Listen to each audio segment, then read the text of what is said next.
McAfee Show. There will be no rules for our guests, for us, for the things we can talk about. Yes, Speaking his mind I've never had a problem expressing my opinions or my thoughts or anything like that. while being relatable. I haven't had that manufactured fake-ass celebrity that a lot of people have whenever they go on those big networks. I've had a chance to really build my crew, build my following, build my audience. And ridiculous. What am I supposed to do? So I'm supposed to look at something that I can definitely afford and say, nah. Is that what I'm supposed to do? The Pat McAfee Show starts in 3, 2, 1. Tuesday, September 29th, 2020. This is the Pat McAfee Show. Last night, the Chiefs beat the ass of the Baltimore Ravens in Baltimore. Much to the chagrin of the sports books and the entire Monday NFL countdown on ESPN, who had the Ravens favored over the Chiefs, over the reigning Super Bowl champions, over the reigning Super Bowl MVP, over the quarterback that got paid $500 million this offseason. Everybody said the Baltimore Ravens were going to have their way with him. Lamar Jackson's too good. After an MVP season last year, he's going to come in this year, be even better. He was. They have been. That defense has been stingy. Did you see what the Chargers did to the Chiefs? Now imagine what they're going to do with an MVP, a quarterback instead of a rookie, and a defense that's better than the Chargers defense. This is what everybody said. We don't agree with that, but what everybody said. Turns out, that was all a bunch of bullshit. The Kansas City Chiefs looked like they looked in the first night, by the way, which there was a couple people on the television and the internet that said, are we sure that the Chiefs are really that good? And this is all because of the Chargers game. All because of a Chargers team which has played the Chiefs very difficult the past couple years against Patrick Mahomes. That team always has, for whatever reason. I have no idea what it is, but everybody should be trying to do what the Chargers are doing to stop Patrick Mahomes, because it feels like this son of a bitch is going to be going for the next, 10, 15 years at the level he's going. They were unbelievable last night.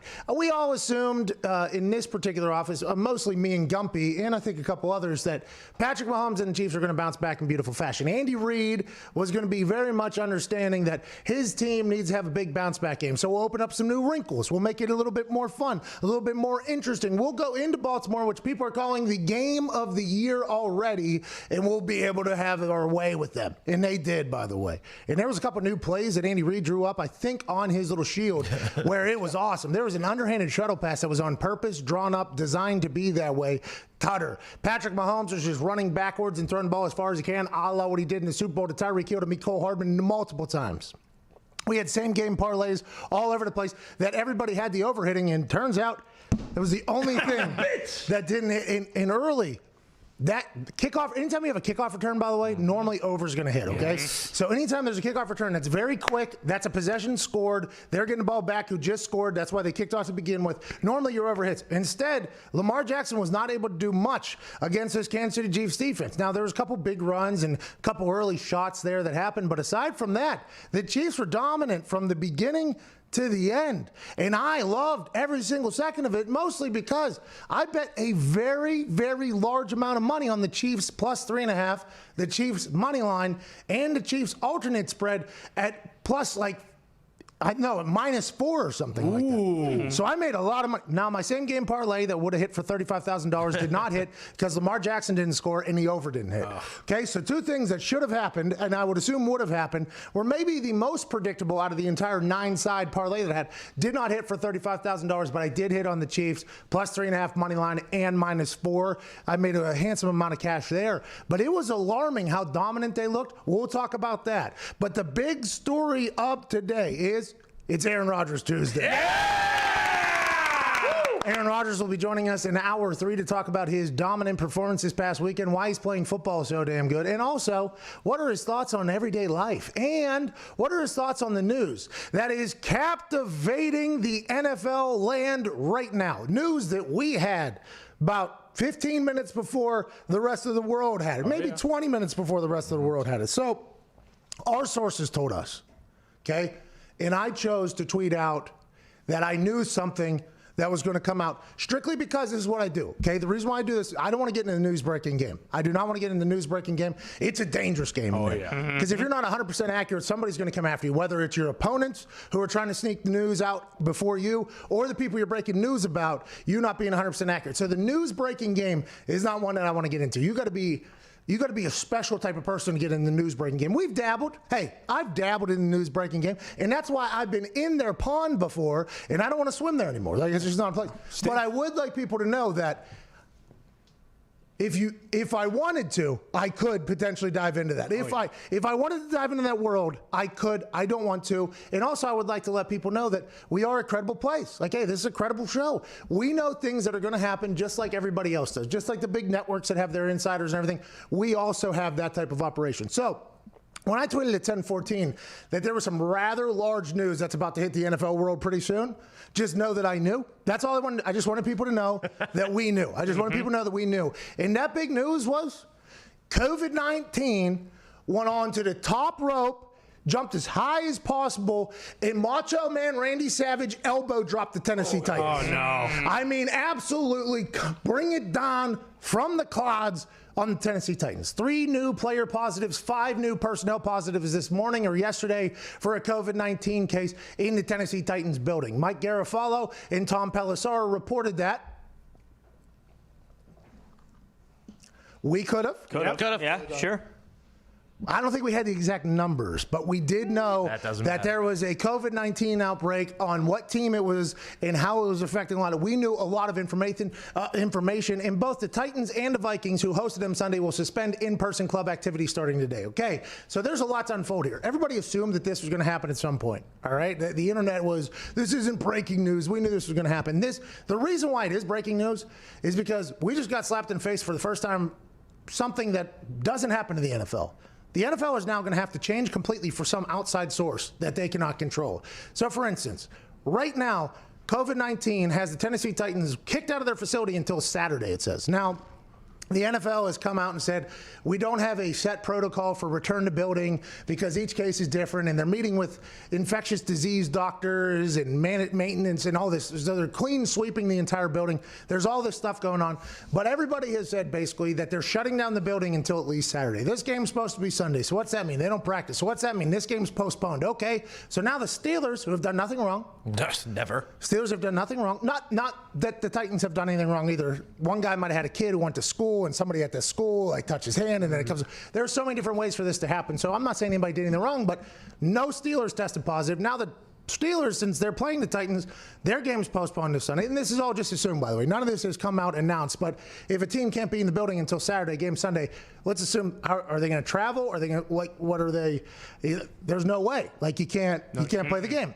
So now the Steelers have a week 4 bye week, which is absolutely terrible. Okay, that's bad timing. And there is actually a setup in the schedule for an actual possible return.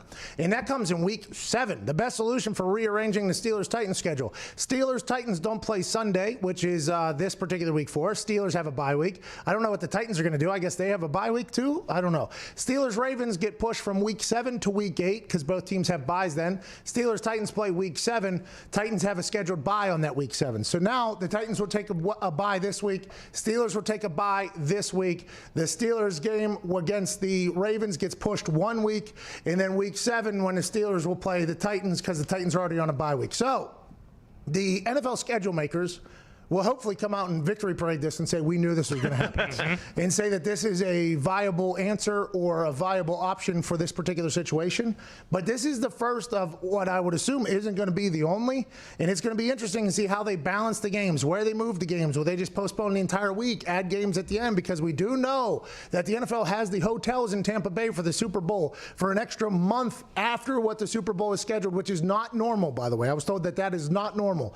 So is the NFL now getting a chance to showcase a plan that they had made? Or is the NFL now currently sitting in a room in New York going, what the fuck do we do now? And I would assume it's potentially the latter, because in this particular world, there's no way they knew whether or not they were still going to not be allowed to have people in stadiums at this point. I would assume there was a thought 1 month into the stadium, or 1 month into the season, which we are now, that there would be a figure it out thing for the COVID-19. Because remember, at one point, COVID was just a 2-week bye week for the whole entire country, and then now it's become what it is. I would assume that any preparation that you have or any planning that you could have had to have happened months ago, but everything changes so quickly. Who knows if anything that they had planned for is even a viable option right now with the way things are going. It's insane. It's a wild time to be alive. And now the NFL is going to have to adapt in a fashion that the MLB had to do with the Marlins, what the college football is going to have to do at some, or has already done, because they've had to move a lot of games, like 15 of them or 16 of them. Now the NFL is going to have to do it. Let's see how it goes. I'm pumped up about it. Speaking of baseball, we'll have Jet Passon joining us at 1 o'clock Eastern Standard Time, because I guess baseball is playing right now. Oh, yeah. Playoffs start today. Whoa. Hey. Shit. They did it. Way to go. Baseball got through a regular season, traveling around the country, playing against people in their home stadiums, and now they're at the playoffs, which is the most important part, which is what all of them wanted to get to, because this is where all the money is coming from. Congrats to the baseball people. We'll talk to Jet about who's playing. I have no idea. I heard the Reds are in. Herb Street said while I was on the air that Cincinnati Reds made it in the playoffs. Good for him. Mike Pereira, Aaron Rodgers, hell of a Tuesday here, September 29th. We would like your thoughts and your ideas on what the NFL is going to do with this COVID situation in Tennessee. Also, your thoughts for if you were a Steelers fan and now your team that's really hot right now, 3-0, finding their stride, is forced to take an early bye week. So that means they don't even get to enjoy a full bye week, because guys haven't, got a chance to really set anything up or anything like that. They get a bullshit bye week, okay, very early in the season. Week 4 bye week is very, very early. That's rough. Now, you got a nice 13-week run, 13-week run you guys are going to have to go on straight into another 4 or 5 weeks if you want to make it to the Super Bowl, let alone if that's delayed, another 6 weeks after that. 19 more weeks if you guys want to make it to the Super Bowl, maybe 20, we'll just say, to make it good for the Steelers fans. At Tone Diggs, you got to be a little bit frustrated about what happened. Yeah, there's 3 frustrating things here, and one is the bye week being moved to week 4, which you have said many, many times is possibly the worst bye week to potentially have, especially when you are starting to hit your stride and figure things out, going into a nice little week here.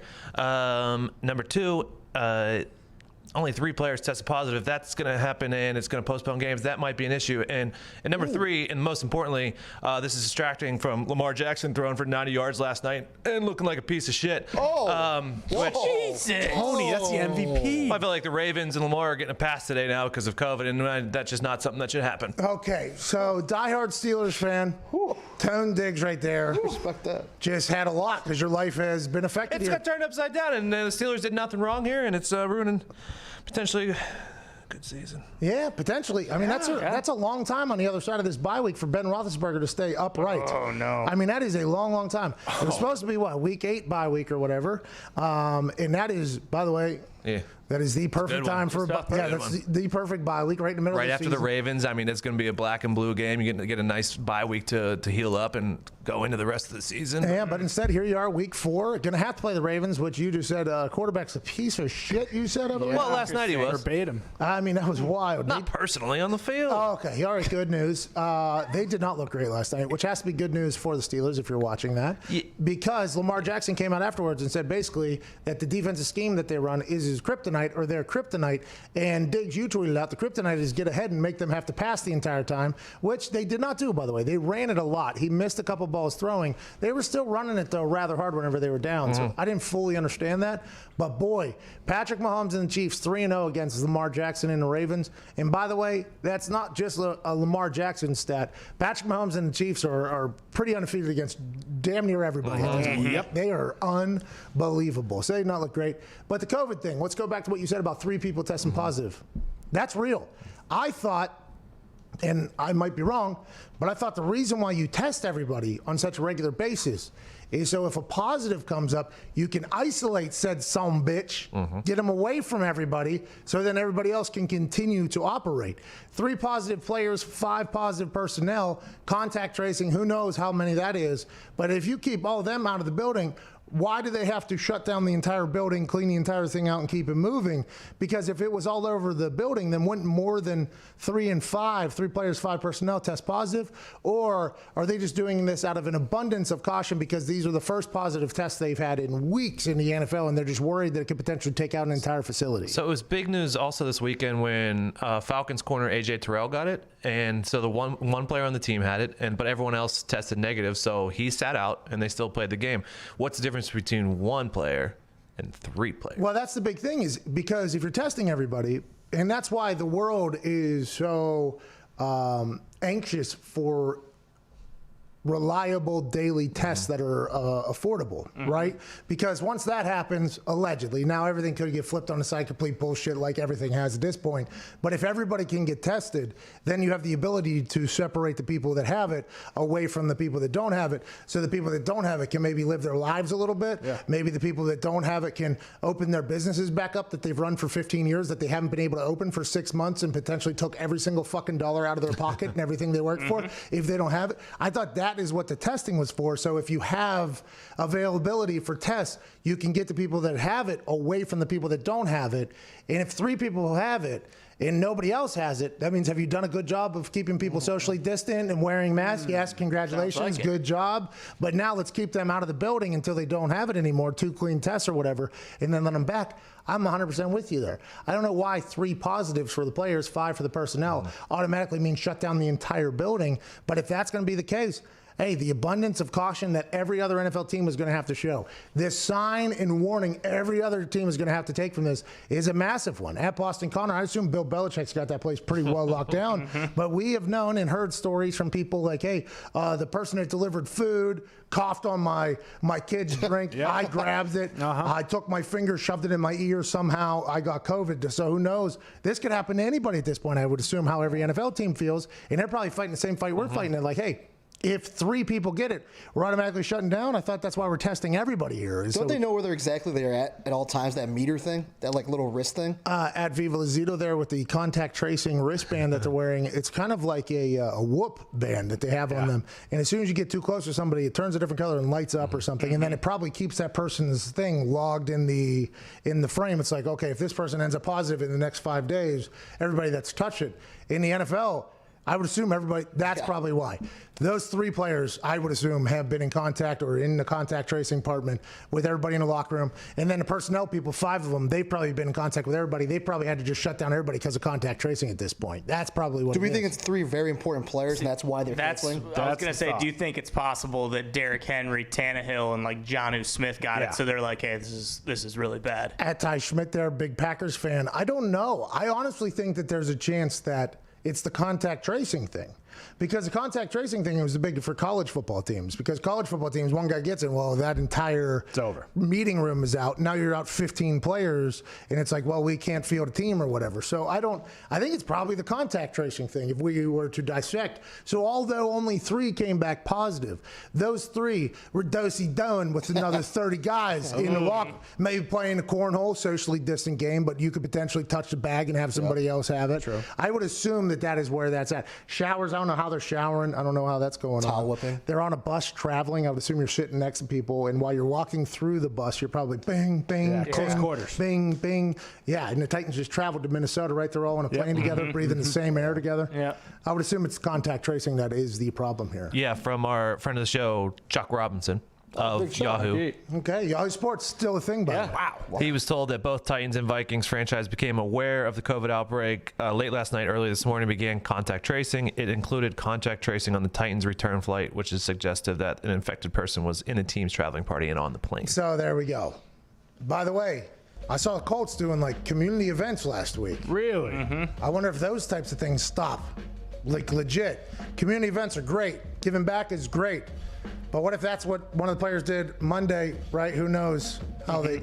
Train can't stop here. I mean, they do have to shut everything down that's extracurricular if they want to keep the season going. Yeah, but what about making the world a better place? Oh, you can do that after the Super Bowl. Football makes the world a better place. Oh, yeah. Well said. Well said. Well said. Hey, man. At Viva Lazito, what is the poll today, brother? Yes. Did the Titans ruin the whole NFL season? Yep, 62.2%. Nope, 37.8%. Okay, so did the Titans ruin the whole NFL season? Titans don't deserve that. Okay, from what we've heard about this particular thing is you never know how you can get it or spread it. But it is wild that contact tracing thing has probably just been going ham on them. Like, well, got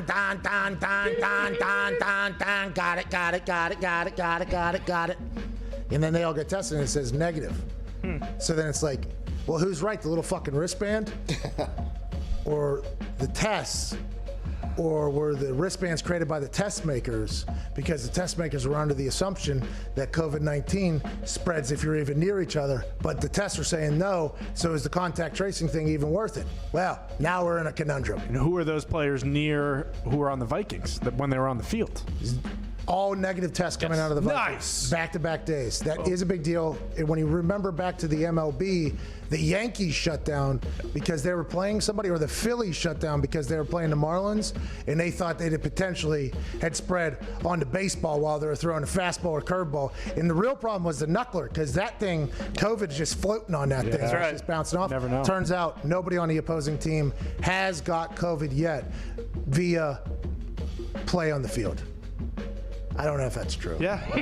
I'm not 100% sure if that's true. Checks out. Sentence works.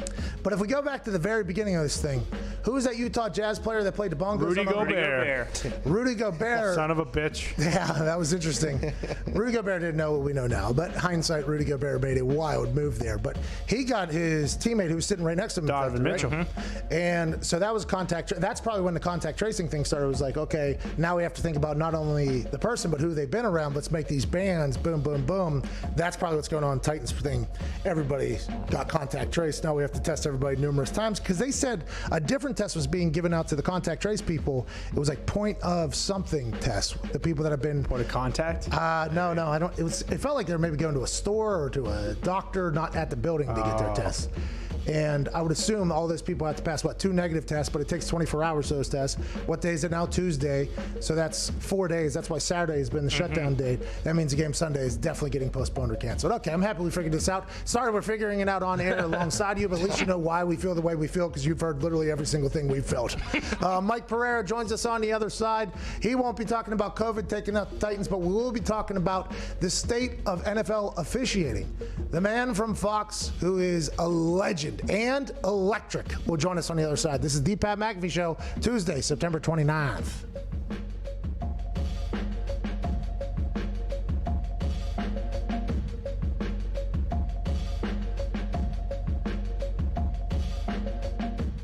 A perennial Pro Bowler, an all-pro, a man who's aging like fine wines, Green Bay Packers legend, Super Bowl champion, from Butte, California, ladies and gentlemen, Aaron Rodgers!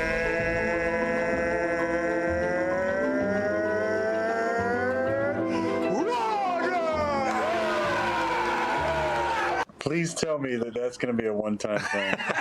What is the longest you've ever thrown? Yeah, somewhere between 68 and 70, Pat. I don't know, right in that sweet spot.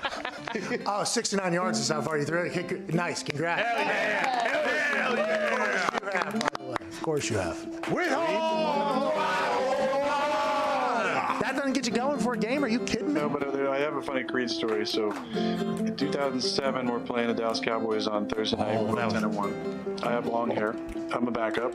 And before the game, we walked out on the field, and I don't know if it was on purpose, but our intro song was Creed with Arms Wide Open. I looked to my buddy Nate Weir, who AJ knows Nate really well, and we both said this is going to be a good night. And that was the night I came in off the bench and played pretty well and kind of changed the narrative about me from, possible draft bust to, hey, this guy might be able to play, maybe. Thank you, Creed. My kids say, like, oh, if they see him on TV, oh, there's Uncle Aaron, look at that. Oh, Dad, is that Uncle Aaron's dog? I'm like, nah, it's a prop dog. They're like, well, what happens to that? I was like, oh, I think he has it killed after. What the hell's wrong with you? AJ. I noticed this past Sunday you were smiling, shaking hands, giving a lot of high fives to the boys on the side. What have you seen in this old footage that has rejuvenated your love? Or is it something else about this 2020 season that seems to have you just in a better headspace? Why am I having so much fun? Bingo. I have just a new and increased love of life. And I've made decisions and changes and habits that put me in a lot better headspace.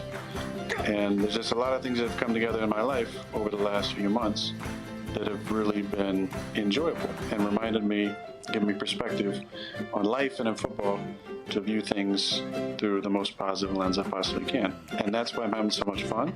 And it starts with love. And then surround yourself with people that you really enjoy. This show is, to get sentimental, this show is just another step in that, because I love Age so much. And Pat, I have so much respect for you and the boys. Like, this was such a fun opportunity. And now I look forward to this every Tuesday.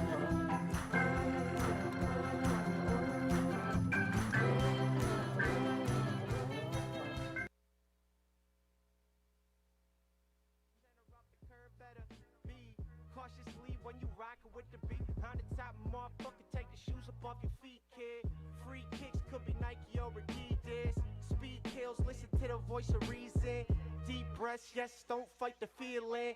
Tick tock, Papa Doc, time to leave, kid. Ba ba ba, the beat goes on. Ba ba ba, the beat goes on. Ba ba ba, the beat goes on. Yeah. Ba ba ba, the beat goes on. All right, here's what I'm talking about. Hey, I've been feeling it, feeding off my confidence. Conscious, critical to content. A contest once I'm coming up with problems. Said I'll solve them, so all good, man. The Pat McAfee Show.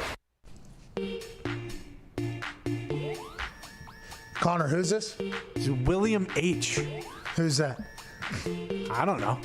You don't know who this guy is? Yeah, I do. Who is William H? He's a good guy. He's from Massachusetts. What? It's one of Connor's friends. Yeah, he makes beats. Sent a beat in here, pretty upbeat. I can see all of, your part of Massachusetts just, Willie H! Fucking goes, Willie H. The house, y'all. Is this William H? Dude, this thing goes, bro. Whoa! Hey, this is wicked awesome, William H. We appreciate the beat, dude. Welcome back to the Pat McAfee Show here Tuesday, September 29th, 2020. We're being joined by a man whose voice reigns supreme on NFL on Fox. When he talks about the officials, we all listen. Ladies and gentlemen, the electric Mike Pereira. Yeah! Atta boy, Mike. I have to tell you, I've made some decisions and I'm just happy now. It all's about love and things are falling in place. Don't you dare. And I just don't care about pass interference calls that are made. Come on. I don't care that people try to interrupt me on a cell phone.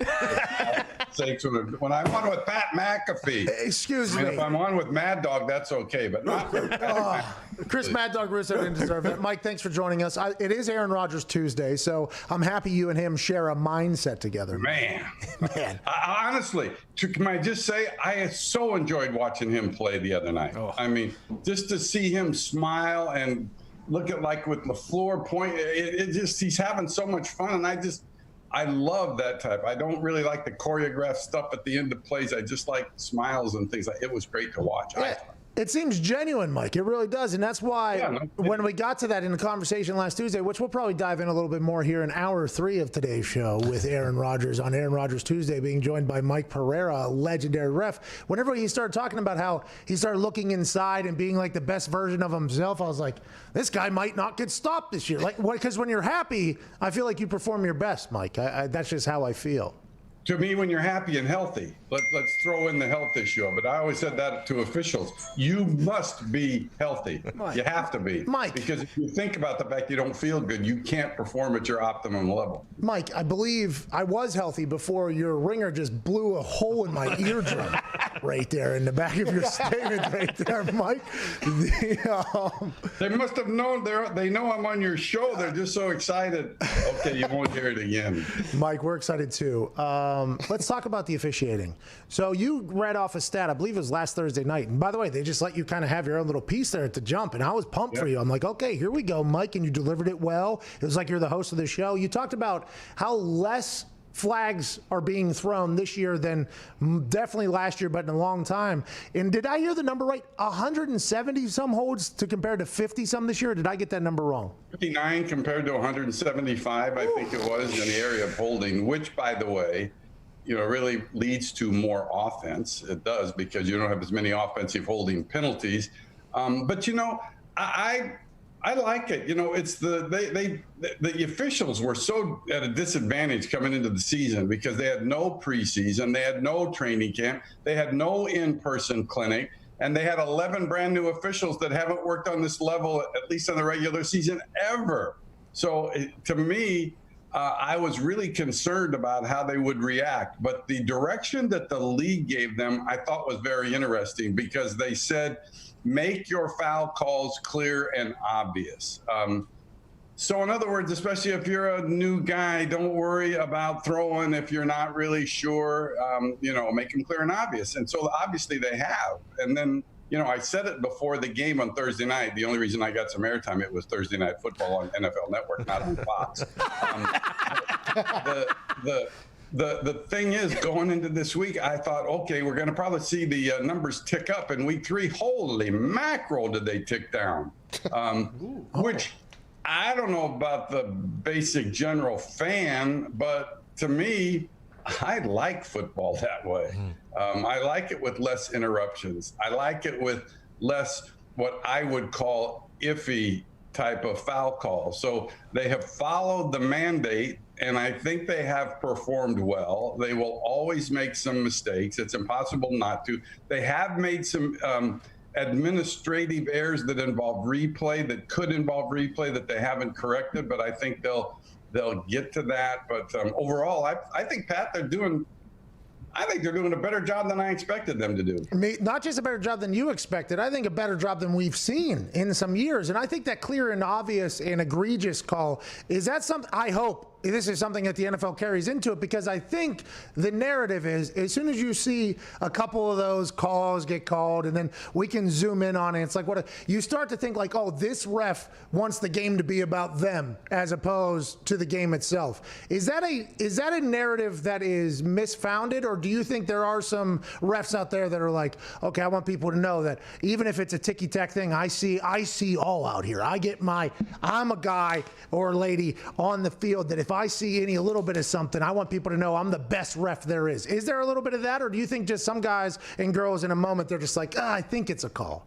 No, listen, I think that, you go through stages as an official, and I think it's hard in this league, when that's so fast compared to like the college football. I think what happens is that when you first get in, you don't see anything because it's at a speed like you've never seen before. And then you get to another level where actually you see everything and you call everything. And then you finally get to that great level where you see everything, but know what needs to be called and what doesn't need to be called. None of them really want to be part of the story. I mean, the only ones I might say might be one part of the story are the ones that do the Ed Hockley buffer. So when television gets on them, they'll say, man, look at the guns on that guy. And now everybody that has guns after Ed Hockley is emulating Ed Hockley. And so, they bring some focus on of attention onto themselves, which I'm not sure. Mike, you are blowing out eardrums across the world because you're saying such incredible things. But that text message, I think you got 2 of them, by the way. They're probably great messages. I would assume they're from Fox saying, let me just say this. I'm glad you can't see him. We can hear him. The thought. I don't know how to stop that, but Mike, quit sending me text messages. Anybody? Okay. Doesn't matter, Mike. By the way, nobody's watching this, so the fact that we're listening, so it's not that big. Congratulations, by the way, on this gig that you have now. This is a terrific new platform for you, which you deserve because your shows are fantastic. Well, Mike, I appreciate that. Means a lot. Sirius has been so nice to us. They helped us out with a lot. Obviously, we got a phone line. But the Sirius listeners right now are probably like, hey, listen, if that bell hits in my house or my car again. How do you turn it off? That's my sister telling me that the tree just fell down behind our house. Tree's falling over there. Are you okay? The sound was unbelievable. They're taking all these liquid ambers or whatever down on our property here, and they hit with a thud, and my sister's like 5 feet away. So she's saying, we need to get up. For one of the fires, everybody's evacuating from fires around us, but now with falling trees, we got to get out of here. But anyways, I'm sorry. No, put up with the things. Don't be sorry at all. It's just a part. What do you think of the interference call in Buffalo? Bullshit, I thought. I assume you thought the same exact thing. That's one of those calls where I don't know if it's egregious. I don't know if that's egregious enough to call in that situation, because you are determining the game right there, and you have to know you're determining the game, right? So what if you're determining the game? I mean, if you get roughed as a kicker and on the last, the last drive of the series, and you get called for roughing the kicker, should it not be called because it's near the last play of the game? I think you have to interject yourself into plays that do matter and not call something that you would have called earlier in the game. And I like the call and still like the call, remembering, of course, that the point of emphasis on the league is illegal contact and defensive pass interference. And to me, the receiver takes goes inside off of the snap, and Williams engages him beyond 5 yards, he tries to get back to the outside to where the ball gets thrown, but he can't because Williams is still riding him and the ball's in the air and it's pass interference. I applaud the officials for stepping up and make the call. I like that a hell of a lot better, quite frankly, than doing what they did in the Rams-Saints game in the championship game, where the Rams didn't get called for defensive pass interference because maybe that official at the end of the game swallowed the whistle and didn't make the call. But it has all the ingredients of defensive pass interference. And to me, as I said on my tweet, I couldn't wait to go on your show and see what you thought of it. The kicker's perspective doesn't play well with me. Well, to be honest, to be completely fair, I think what you just said there really laid it out in a beautiful fashion. I didn't even think about the ref, instead of swallowing the whistle at the end and letting the players make the play on the field, which is what punters do all the time, by the way, is just kind of step off and let the players make the play. I guess I can respect saying, hey, it doesn't matter if it's the last play, if it's the first quarter, we're going to call this game the exact same way. I just thought that it wasn't as egregious as you were laying it out as, but if you think he was supposed to break outside and it was more than 5 yards, to me it looked like it was at that 0.5, maybe 5.9 yards range, which there is sometimes a little bit of a halo. He engaged him legally first within 5, but then he rode him beyond, and another tree? To remain on the ground. Oh my God. Oh no. I'm sick of it. And these trees didn't do anything except drop a few trees. And now they're being cut down. We're not like protecting ourselves against fires here. But, I look at it really, here's the way I look at these things.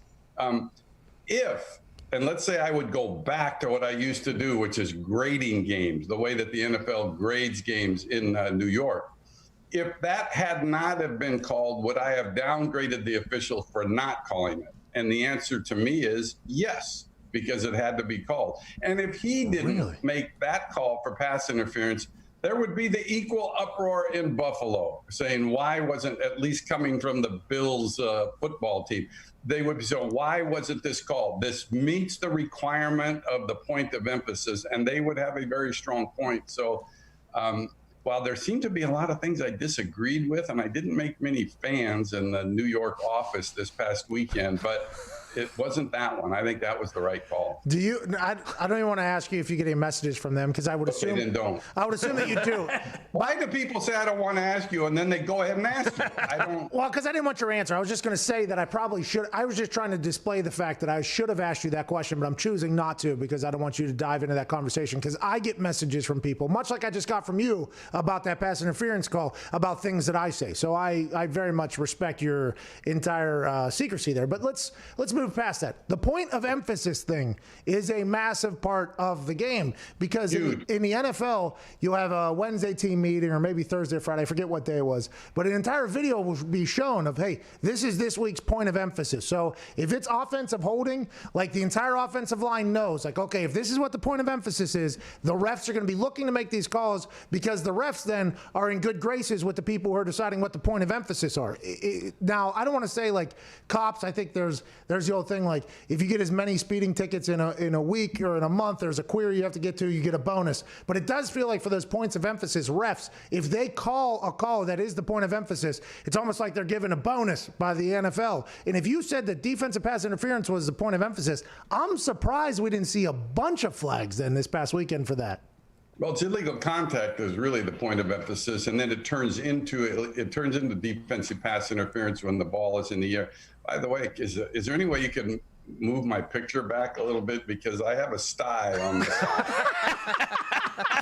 Can you see it? It's really, honestly. Oh yeah. Put a hot rag on that thing. If anybody has any tips other than like warm compresses, let me know. Listen. So hey, hold on. We just got a message from the back there that it knows a deep medicine. What you say? Yeah, Mr. Pereira. I had styes. Why are you calling me Mr. Pereira? Oh well, Mike to Mike then. So cool tea bags, Steepa tea bag and warm water. Somebody did tell me that. Yeah. If I take a little break, I'll come back with the tea bag on my Go get tea bag, Mike. Okay, let me go back and answer your question, because it was a really good question. Points of emphasis are much more important to me than rule changes. I mean, rule changes are usually a reaction to a play. What's one of the two rule changes this year? It's a reaction to Bill Belichick, milking the clock outside of 5 minutes by taking 2 delay of game penalties and basically getting an extra 45 seconds off the clock when you were behind. So you make a rule change and you stop. But in the playoffs, you make a point of emphasis out of illegal contact or defensive pass interference or illegal helmet contact, and the officials are going to react to that. You're going to get more fouls in that area. So to me, it has a huge impact. Now, maybe the impact won't be felt as much this year because of the fact there was no in-person clinic. Everything was done on Zoom.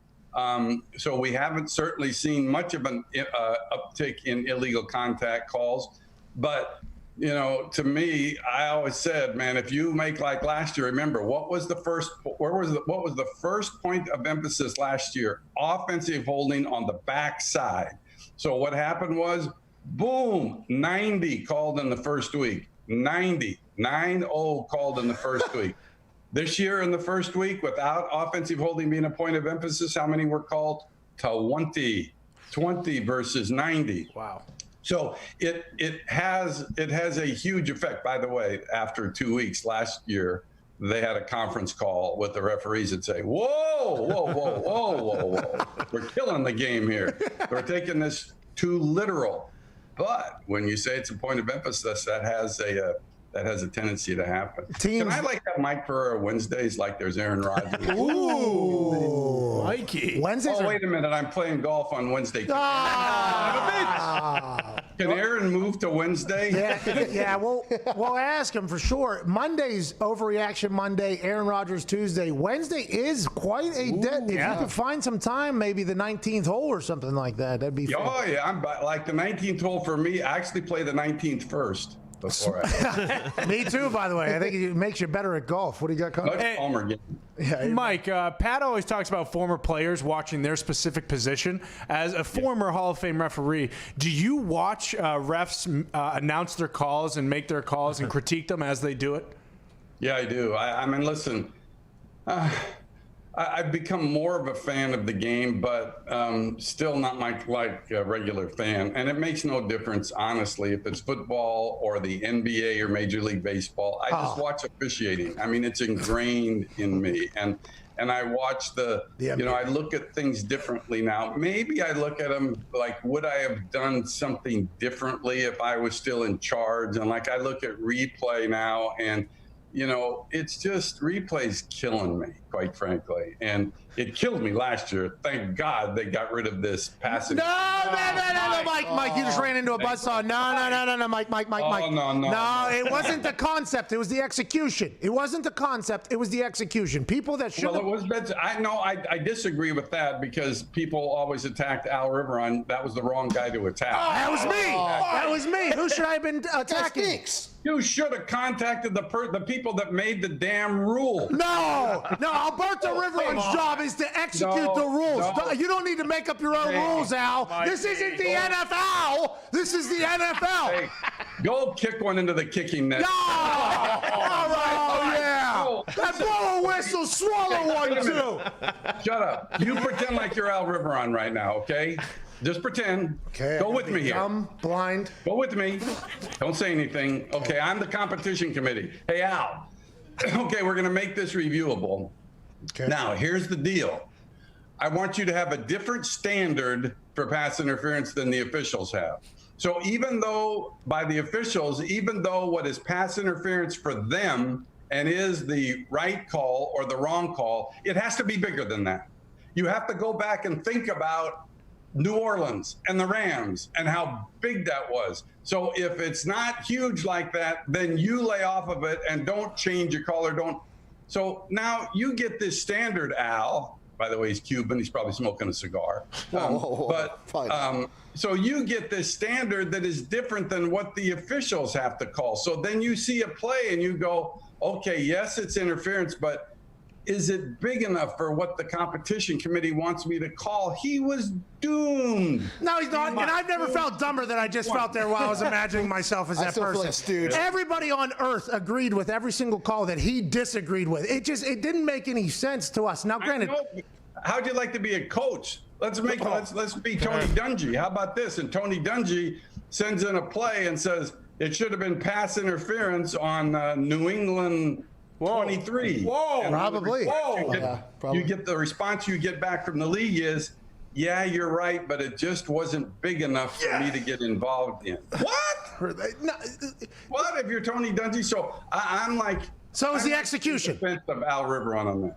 Well, I'm not, just because Alberto Riveron should have had some common sense. I mean, he's a good guy, okay? Amigo, I love him. Cuban Al, I love this guy, okay? I assume he and I would have some cafe con leches together. We'd play some bones together. I believe we'd probably smoke some cigars. We'd have a great hat together, okay? I would probably love Alberto Riveron outside of the review booth. But last year, I feel like he absolutely butchered a great opportunity to make the game better because pass interference calls are 30, 40-yard penalties that completely change the game. Okay, so here's the deal. If you'd have made the rule to say if you're in New York and reviewing it, it's either pass interference or it's not, and forget about this different degree that you have to have, it would have worked. It would have worked. But they didn't do that. They didn't want him to get. So who do I hate? Roger? No, I think you got to look at the competition committee, right? You can. I'm down with these committees. I hate them. You ought to go after those guys. All 8 of them, or 9 of them, or 10 of them, whatever. Scumbags. Alberto Riveron did not deserve everything that I gave him. Then he didn't. Listen. I see what I see what you said about him. You're lucky the Cuban Mafia didn't come after him. Whoa! Don't you worry about that, pal. We got the Cuban Mafia in the office already. Don't you worry about it. What do you got, Ty? Mike, what's the distinction for refs between like letting a free play go when a quarterback baits a team offsides? Because I feel like Rodgers does that a lot, and it seems like half the time they give him the free play, and then half the time they blow it dead. It's just a matter of, and certainly Rodgers is so good at it, but it's a matter of when the defense jumps, do they make contact? If it does, then it shuts down. It's a matter of B, do they jump across to the level to where they get even with the nearest offensive lineman. And so if they get on that even plane, so therefore basically have a free shot at the quarterback, then it gets shut down and it's offside for that too. And then of course, if they jump in and an offensive lineman moves before the ball is snapped, then it becomes a neutral zone infraction. But I kind of don't get the free play. I mean, the free play is not always a free play because, it's a free play if you don't foul as the offense. But if you commit like a personal foul on the offense on the play where somebody's jumped into the neutral zone, then it becomes, and I don't want to test Pat's rule knowledge here, but it becomes a 5-15. So 5-15, the defense offside is a minor 5. The offense major is a major 15. So the 5 goes away and the 15 gets penalized. So it's not always free. Did you get that, Pat? Not know that. Good teams. I really thought that was an offsetting operation right there. It turns out it was a 515 down there. Not always. Well, I just took a 420. Which, by the way, you can't have on a change of possession.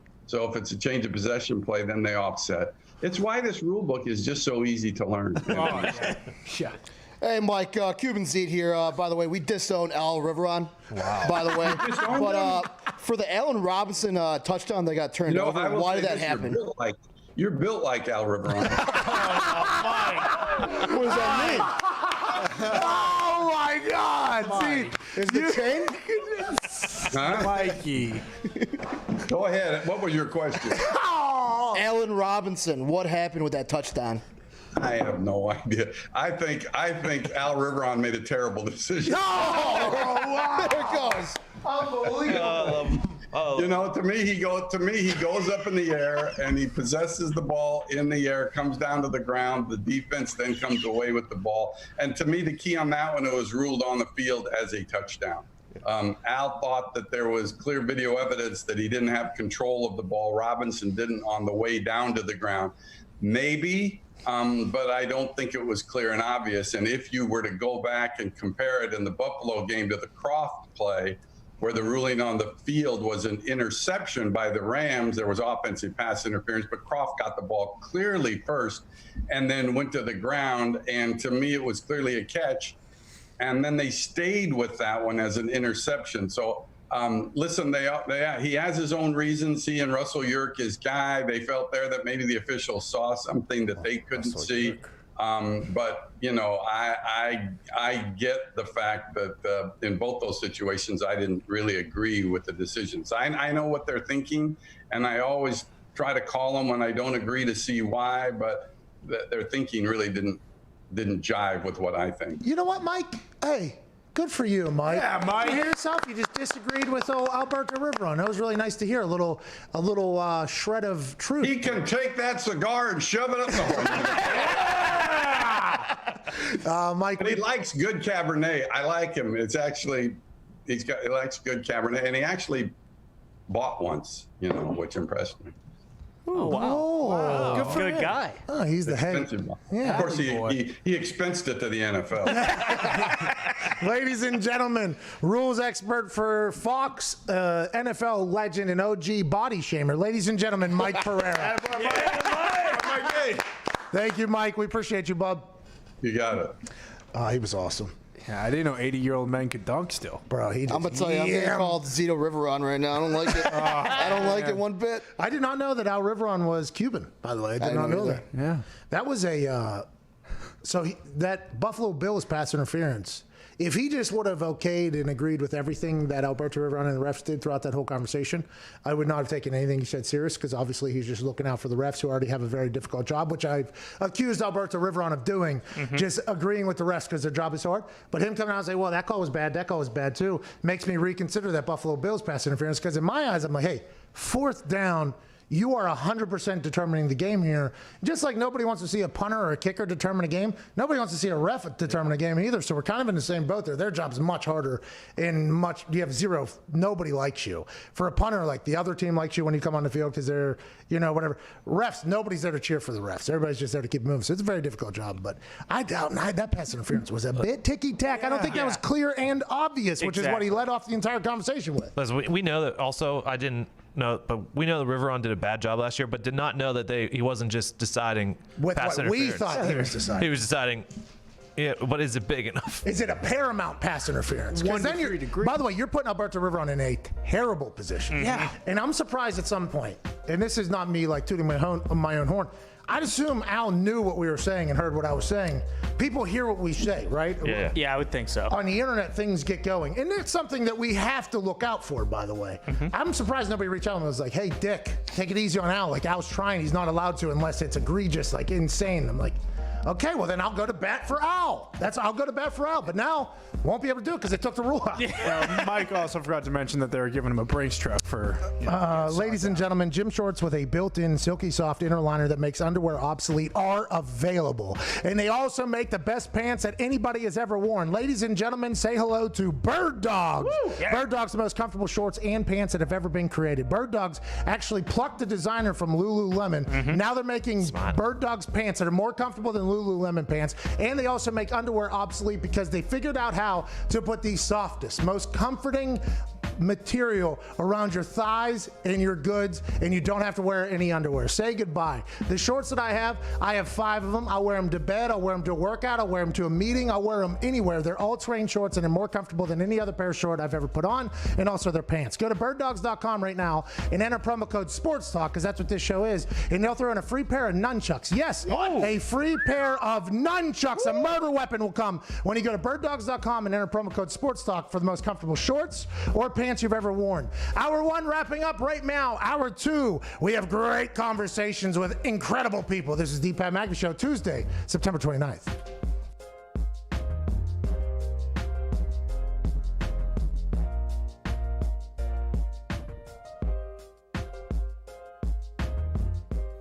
Look, I don't understand the whole legal gambling thing. I've been gambling illegally my whole life. I don't get what you mean by FanDuel Sportsbook. Dude, illegal gambling is done. It stinks. Legal gambling is the greatest thing of all time. FanDuel Sportsbook has so many good bets. They even refund bets that they think didn't deserve to lose. They got all the spreads. They got same game parlays. You have to start gambling on FanDuel Sportsbook if you're in a legal state.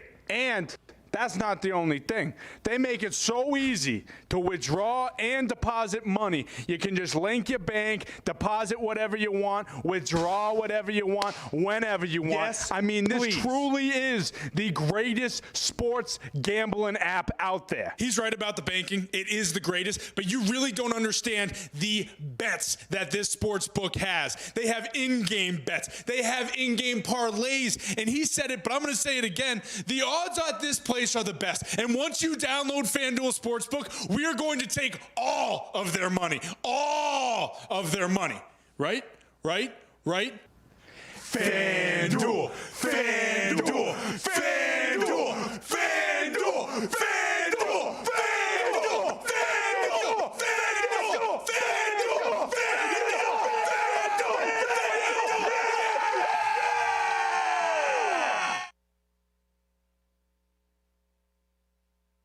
Before we get into the actual on-ice stuff, some quick little breaking news off ice. Big news, actually.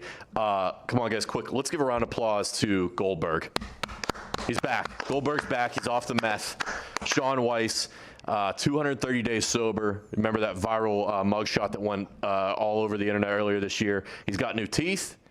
He's healthy. He's gained some weight back. And 230 days sober, that's a big deal. Good to have Goldberg back. That's unbelievable. Let's go, Goldberg. I am pumped to see him because, man, he did not look good there for a minute. He was starting to wither away to nothing.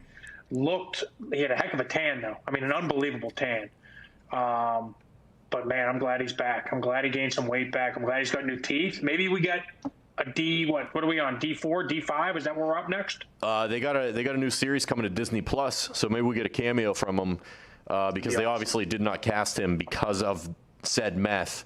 And I wrote him off. I thought he was minutes away from death. He looked like a corpse, but he's back. And Gumpy ain't no cards. Mahomes 5-0 and Bingo! 1 against the spread as a dog in his career. Give me the Chiefs. Give me the points. I love it. Give me the money line. You're both on the Chiefs, right? Oh, what are you talking about? This desk right here?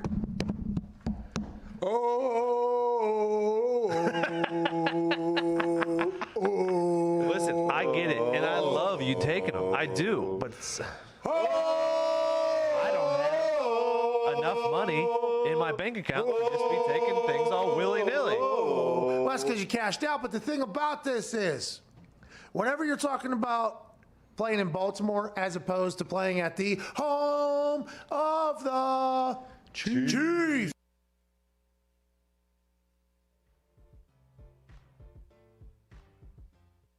Aaron today said that basically Scott Stapp launched the career for Aaron Rodgers, and Scott Stapp then replied to Pat's tweet about it. So basically, Scott Stapp is now in our lives. Yes! Woo! I just heard the news today. It seems my life is going to change. I take it on. I take it on my side. I'm hearing on and all my faith with arms wide open. That's incredible. Boys, we did it. Hey, let's welcome him with arms wide open. We do. Scott Stapp, this is an open invitation. Whenever you want to come in. We love you, Scott. We love you, Scott. Love you, buddy. We love you, Scott.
The Pat McAfee Show. There'll be no rules for our guests, for us, for the things we can talk about. Speaking his mind. I've never had a problem expressing my opinions or my thoughts or anything like that. While being relatable. I haven't had that manufactured fake-ass celebrity that a lot of people have whenever they go on those big networks. I've had a chance to really build my crew, build my following, build my audience. And ridiculous. What am I supposed to do? So I'm supposed to look at something that I can definitely afford and say, nah. Is that what I'm supposed to do? The Pat McAfee Show starts in 3, 2, 1. Good day, beautiful people. It is Tuesday, September 29th, 2020. Hour 2 kicks off, right? Meow. Woo. In the first hour, we had Mike Pereira on to talk about the rules and officiating this year for the NFL, what the point of emphasis was and all that stuff. And also, he relayed a message from Alberto Riveron to me after a year of slander that I sent out about Alberto Riveron and his abilities and capabilities at the position that he's currently in as the review doctor for the NFL, that they were misguided in that I should not be targeting Alberto Riveron for the pass interference review getting taken out of the playbook because of how, or out of the rule book because of how terrible it was executed last year, that I should be going at the competition committee, which consists of, I think, 8 people, I believe, 8 people who told Alberto Riveron to call the pass interference review at a different standard than what the on-field refs are. So for that, I'd like to say to our friend, Cuban Alberto Riveron, hola, amigo, mi friend, okay? I'm a friend of yours, all right? I did not know that. Now that I am under the understanding that it was not, you were held at a different standard. You had to make rules that the rest of the world didn't even know were rules. You're being told to make a call that nobody would ever understand because it makes no sense at all for you to have to live by that standard while everybody else is living by a different standard. I would like to let you know, I apologize for everything I said. Lo siento. What's that mean? I'm sorry. Say it again. Lo siento. Lo siento. Lo siento. I apologize. That's on me. What about if, let's not give him a break for being a company man here. He knew what was right. He knew what the people Just wanted. a little common sense, Al. Like, that's all I'm asking for, but just a little. But, hey, He has a good job. He has a plush job. He doesn't have to be running around on the sidelines anymore. He doesn't have to be traveling across the country. He's sitting up in a penthouse suite in New York as the overall review doctor for everything going on in the NFL. That's a good job. I guess he wouldn't want to lose it if they said, listen, this is the standard it has to be held to. So I think we should go after the competition committee a little bit. But how about some common sense out of our friend, huh? Out of our new friend, Alberto Riveron. Well, what we didn't know, too, is that Al Riveron's at a different standard. He's really the TB12 of referees is what it seems like. Did not know that, so we should definitely treat him a little bit differently, maybe a little bit better. A little bit of an update out of the COVID outbreak coming out of the Tennessee Titans. Tennessee Titans tested yesterday 3 positive players, 5 positive personnel, which has made them suspend any facility activity. It's going to get a thorough, clean sweep. They're thinking that they're not going to be allowed back in the building until Saturday. That was the initial reports. Now we're getting reports that the Pittsburgh Steelers are going to act as if the game is on. So if the game isn't on and they have to postpone this until potentially week 8 or week 7 when the Steelers' bye week was originally, that means the Steelers do not have a bye week at all this season because they are practicing all the way through. I would assume that the Steelers know different information than we know. Maybe they're hearing that the Titans could get back into the building before Saturday. They'll definitely have a shorter week than everybody else. Even though Tuesday is normally the off day, they'll have a shorter week than everybody else. They'll still be able to play. Will the NFL be able to dodge, duck, dip, dive, and dodge COVID outbreaks inside their buildings, a la much like what the MLB was able to do when they postponed games, moved games? And to join us to talk about the MLB success story from COVID traveling stadium outbreak because of a potential situation happening at a grocery store to games being postponed now to relatively quiet news cycle. Now we're in the playoffs. They start today, by the way, just a heads up. Whoa. Joining us now, our favorite baseball insider, the man himself, ladies and gentlemen, Jet Passon. Hey, boy, Jet. Patches McAfee, by the way. I like the dodge, duck, dip, dive, and dodge there. That's what you got to do sometimes, by the way. You got to dodge, duck, dip, dive, and dodge your way through this incredible life. Jet, was there any thought at the beginning of this baseball season that we would get to this point, which is, by the way, playoffs start today? Was there any thought early, especially when the Marlins have that outbreak, and then I think the Cardinals had some, and the Yankees did this? Did you or anybody in the baseball world have any thoughts that we could get to today, Jet? Yeah, I think there were some people who were optimistic about it. And it's really interesting, actually, that we see this Titans outbreak right now on the day that baseball's starting its postseason. Because you brought it up with the Marlins and the Cardinals. Baseball's actually been through this before. And, baseball was doing this differently than the NBA and the NHL, which were inside of their bubbles. I was talking with an official at the league yesterday, and he's like, the most fascinating part of this whole thing to me, the part that I did not expect, was that we were going to be able to have players go home to their families, and we didn't have any outbreaks beyond the Cardinals and the Marlins. Mm-hmm. And the NFL, the NFL has seen how to deal with one of these. Major League Baseball set the standard. They put it in place. The protocol is there for the NFL to get through this. And it's interesting to see football fans reacting like, oh, my God, is this going to shut down the season? What does this do to football right now? Baseball showed you plow through it. It's not necessarily the right thing to do. It's not necessarily the best thing to do. It's just what these leagues are going to do. And I think the NFL with the Titans is going to do the exact same thing. How about, though, the biggest difference, obviously, is that baseball could do double headers if they had to. The baseball could do 7 innings. The baseball could cancel some of the games if they had to and not be able to make them up. For the NFL, you're not going to do that. So let's pipe down on baseball. Slow down. Hold on a second. Yeah, let's pipe down on the MLB. Why would the NFL not be down for canceling or postponing one game and going on winning percentage? I know it's only 16. I understand it's a smaller sample size and a bigger deal, but you're telling me that they're not going to do everything they can to get through this season? You're telling me that they are going to brute force these games? No. If you got to cancel a game, Pat, you cancel a game and you deal with it. It's not like you have fans in the stands and you're losing out on all that revenue. If it's one game out of 500 in the inventory, I don't think CBS or Fox or any of these television networks that are broadcasting these games are going to ask for millions of dollars back just because they lost one game. Very valid, Jet. Very, very valid. But in the state of parity in competition, the Titans and Steelers is a rather paramount game in the AFC. I think it would cause quite a conversation. But you're 100% right. I think what the MLB did show in a trailblazing fashion is that you don't have to be in a bubble incomplete of season. Now, granted, two vastly different things. Who knows how the Titans outbreak happened? Nobody knows how it happened. I assume that story will roll out. Have you heard how the Marlins, how that particular outbreak happened, or has that story still been locked up? I mean, I've heard lots of things. I don't know what's true exactly, and I'm not going to sit here and go and speculate because that would not be the right thing to do. Professional journalists don't do that. If you, Patrick, want to go ahead and do it, you are well within your rights. But I will say this.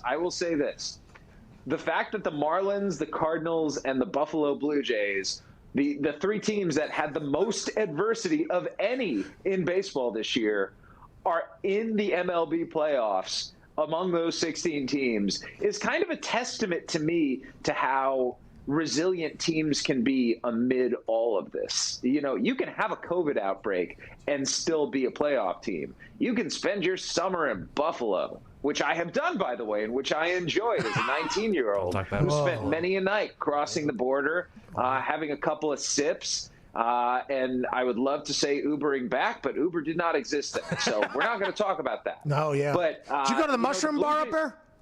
What's that? Did you ever go to the Mushroom Bar? Wild Mushroom, I believe is what it's called. Don't think I did. I may have, and I just don't remember. That is very, very possible. There's a picture of a 16-year-old Pat McAfee in there because we used to frequent Niagara Falls as well from Pittsburgh. It was a 4-hour drive.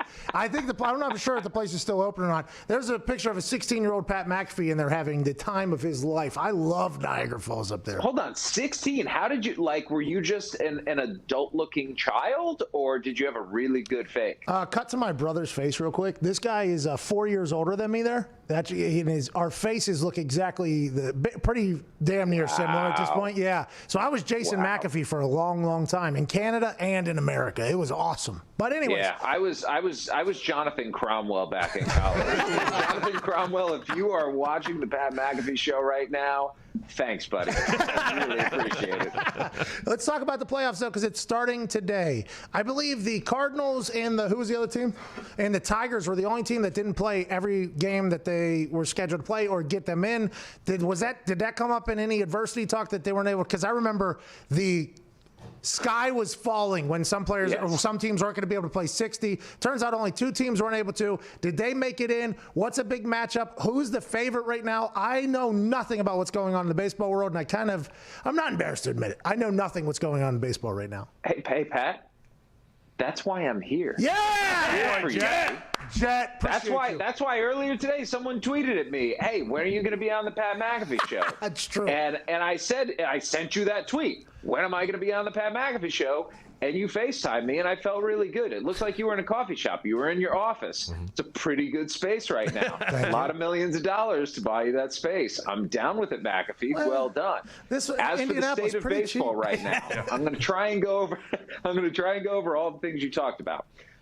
Cardinals and Tigers did not need a tiebreaker because, as MLB determined, you needed to go only if somebody couldn't make the playoffs because the Cardinals didn't make those games. Instead, it was just about seeding, and so they didn't play those makeup games against the Tigers, which were scheduled for Monday.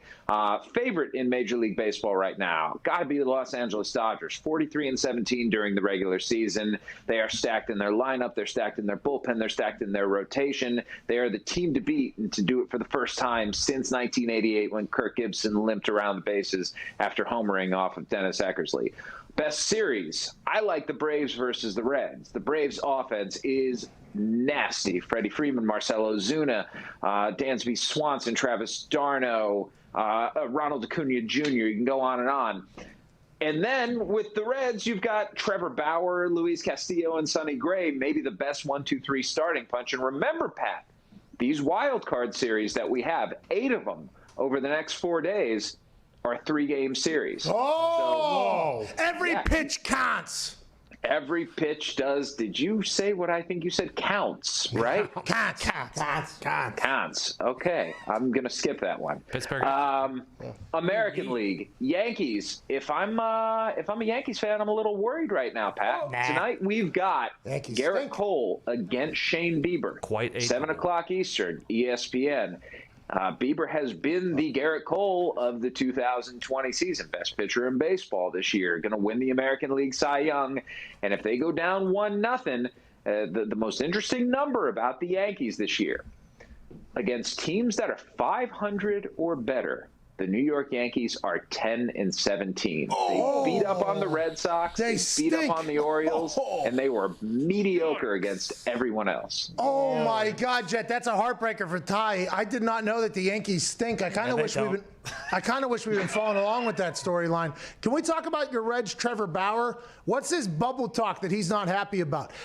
Trevor Bauer Power Hour put out a tweet last night or 2 nights ago, I'm not 100% sure, that basically said the bubble's a bunch of lies. You got random people walking around the hotel. Are they in a bubble for this particular time, or is he talking about a bubble in the future potentially?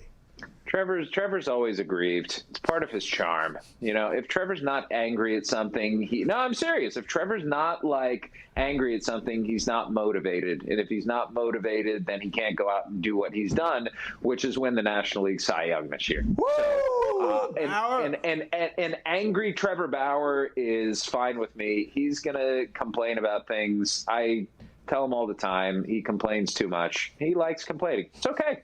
Like, we got to complain sometimes. There you go. Well, listen, tweet. If the families can't stay with players at our hotel, it's supposed to be a bubble, yet random members of the community can stay there. The bubble theoretically is supposed to start not in this round during the wild card, Pat, but it's going to be starting when the Reds go to, if they win, go down to Texas, and I believe they would go to Houston, and that's where the bubble is supposed to start. Jet, we can't thank you enough for joining. Will you come back and join us throughout this playoff run? Because there is, I don't know, high chance we're going to watch and want to talk about it. Oh, yeah. High chance we're going to want to talk about it with you. I think that's a great idea, and I'm holding you to that, by the way.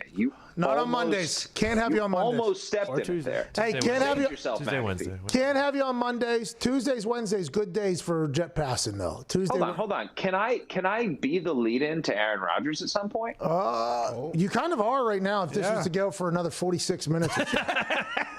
You know. I mean, I feel like we have to have a crossover. Like, I let's put it this way. If you put me on with Rodgers, I will grow a terrible mustache. Okay, we'll do that. All right, ladies and gentlemen, I'll make that happen next week. I mean, we got 17 weeks of it. I mean, you were going to have a despicable mustache too. I mean, I could just tell by your baby face. It's awful. I'm going to look like I drive a white van and belong in prison. Oh, it's going to be terrible. Well, the good thing about that is we're coming up in a time in baseball where you won't need to be seen by a lot of people or anything. So that mustache won't potentially hinder your childish baby good looks. You know, you know what I mean? I have the worst facial hair in America. This is going to be terrible. Ladies and gentlemen, Jet Passing. Yeah, Jet. Thank you, Jet. Baseball is happening. Hey, and in quite an upset. In quite a shocking upset. The numbers rose with Jet on. Anytime we talk about, like, NBA, hey, tank, but Jet comes on. College football dives, okay? The thing dives. Yeah. NBA takes quite a hit. Jet Passing, though, that mustache he's going to have will be hilariously awesome. Yeah. But the numbers did climb about 100, 200 people. The unfortunate thing about that mustache is it's going to take him 3 months to grow, so I don't know if... Well, that's what he is. And he'll also be able to just make up over top of it. Oh, Sharpie. Yeah. No, I think he'll just put the powder. Remember, they sent me a bag of powder. That's kind of a move. Let's go to some phones. Let's go to Spencer over there in Montana. Spencer, what's going on in Big Sky Country? Hello? Spencer, what's going on? I had a question about here we go. When you're watching kickoffs in the NFL and you see them racing down to the goal line, what's the winner get for getting there first? Great question, Spencer. My lady asked me the same question last night. So if you have a kicker that kicks a lot of touchbacks, some coaches will say whoever makes it to the end zone first gets a tackle.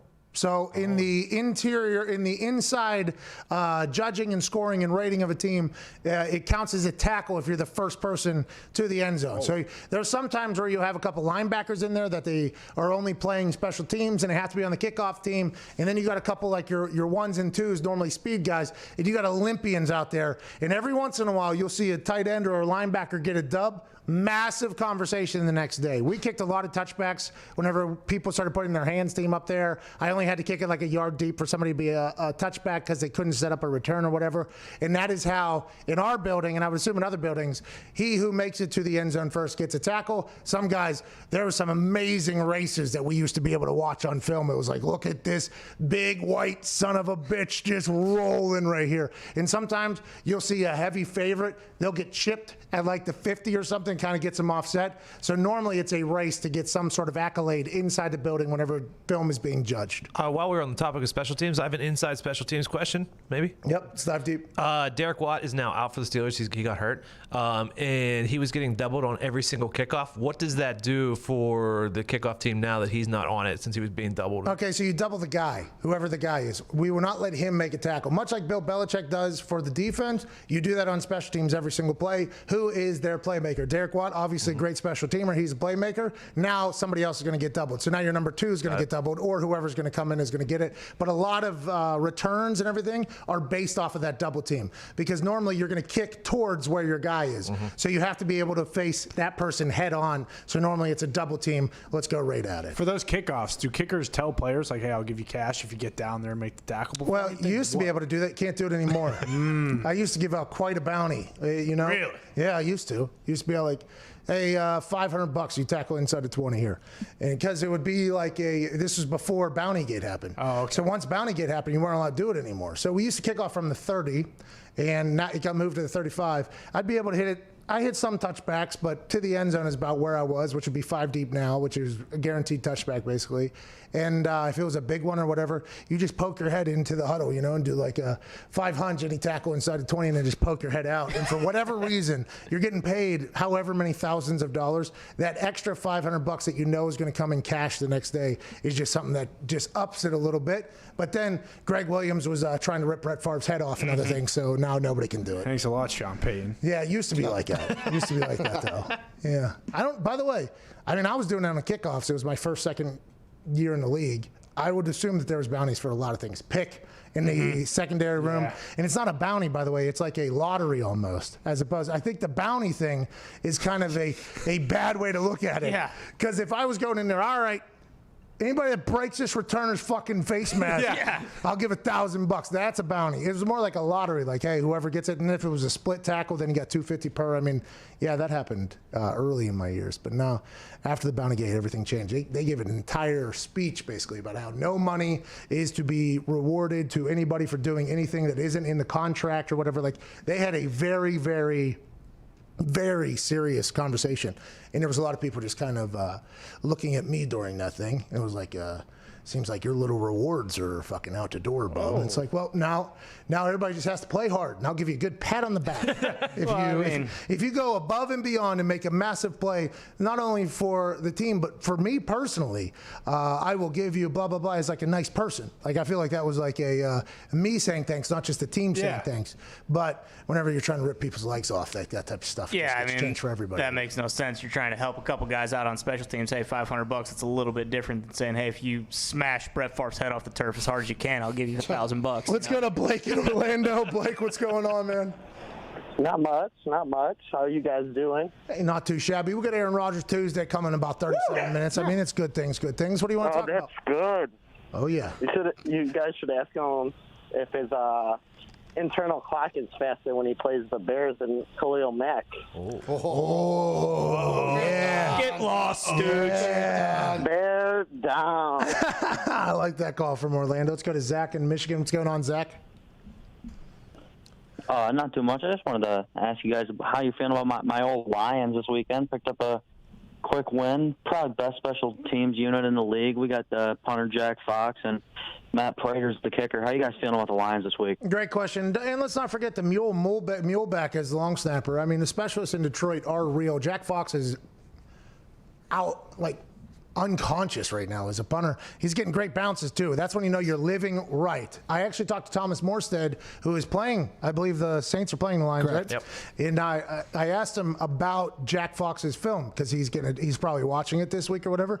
I was like, tell me about this guy. And Thomas Morstead, who I have a lot of respect for, is like, dude's crushing the ball right now. And I'm like, good for the Lions getting a young guy out there bombing the ball. He even had a punt where his PP went to the end zone, tried to reestablish himself, but he couldn't. He only got 1 foot in, so it would have been marked down at the 1, but that got called back as a touchback. Oh, so you're saying he kind of got screwed a little bit? Yeah, a little bit. How mad do you get when that happens? By the way, that's 20 yards in net that you're losing, Yes. which is a massive piece of the stat book that everybody's judging, especially a PFF who judges punters better than anybody else. They say Jack Fox is #1 right now in the entire league. He's a stud, obviously. Yeah. And there's another thing, by the way, you used to be able to give out like $100 to Gunner. Like, hey, you get this down inside the 10 here, you give you $100 or whatever. Like, I had those conversations a lot. Now, like, as I'm thinking about them, I remember like distinct conversations as jogging on the field, like, hey, coming at you, you saved me here, we'll give you 100. And they're like, oh, bet, okay, here we go. And it's like that extra, can't do it anymore because there's rippling effects to this bounty gate that happened that people don't even think about. Lions, though, are they hot right now? The Saints are coming off of back-to-back losses. Are they the coldest team in football? And are the Lions the hottest team in football? The Lions go out to the desert and upset on the road the young upstart potential MVP candidate Kyler Murray. Matt Prater's playing better than he's ever played. Old Matty Stafford's giving interviews after the game where it looks like he's enjoying himself. Matt Patricia knows that they've had leads in basically every single game for the last 4 years and they've given them away. Has this been the time that the Calvin Johnson curse has been reversed? Are the Lions the hottest team in football? TBD, I guess, this weekend. Hey, dead serious. Last night I got a text from one of my friends in Michigan who's a diehard Lions fan, and he said, hey, I just looked at the schedule. I see where we can win 9 games in a row. And he was being dead fucking serious. Well, the Saints, by the way, I mean, Aaron Rodgers was playing unbelievable football, and I'm not saying that Matt Stafford won't, or will. I'm not either way there. The Saints, if they lose this one, you got to think potential. Oh, yeah. Jameis Winston Put time. Put in Jimmy. Foxy, It's I'm looking about at the time. schedule. I see it too. Oh, Seriously. no. It's hilarious, but. By the way, if they win 9 straight, 9 more, that's 10-6 football, baby. Thank you. Evan Fox has been waiting for 10, 15 years now. I told him, though, I said every single one of those games is going to go into the last 2 minutes, and we'll probably only win about 4 of them. All right, 26 minutes into hour 2 here. Let's hit this sidebar, please, for the youth. We got some more we have to cover. Doug Peterson and Carson Wentz. There seems to be some drama or not. There's just Doug Peterson saying that Carson Wentz can't handle the whole playbook, I believe was the way he worded it, which was interesting because Carson Wentz has been around a long time. Did they add more stuff? Are they just trying to make it easier for Carson Wentz to play football because he seems to be surrounded by people who get hurt all the time? And does he feel like he has to make every single play? That's why he's missing everybody. And is Carson Wentz dead in Philadelphia fans' eyes? Feels like it. Yep. Yeah. Everybody from Philadelphia is about done with Carson Wentz, and that sucks for Carson Wentz. And I don't know what Jalen Hurts is going to be able to do, but it feels like there is a situation of controversy and a little bit of drama building over there in Philadelphia. Joe Burrow needs some help. He's the most sacked quarterback in the history of the NFL or something on pace, besides David Carr. And by the way, we've seen that with a rookie quarterback get his ass beat so bad that it changes his future, a la Andrew Luck. Mark Cuban saving Delonte West from a gas station, and plenty more on the other side. We got to get to a break. Aaron Rodgers joins us in 35 minutes. 35 minutes until Aaron Rodgers Tuesday, right here on Sirius XM, Channel 82, Mad Dog Sports Radio. This is the Pat McAfee Show, Tuesday, September 29th.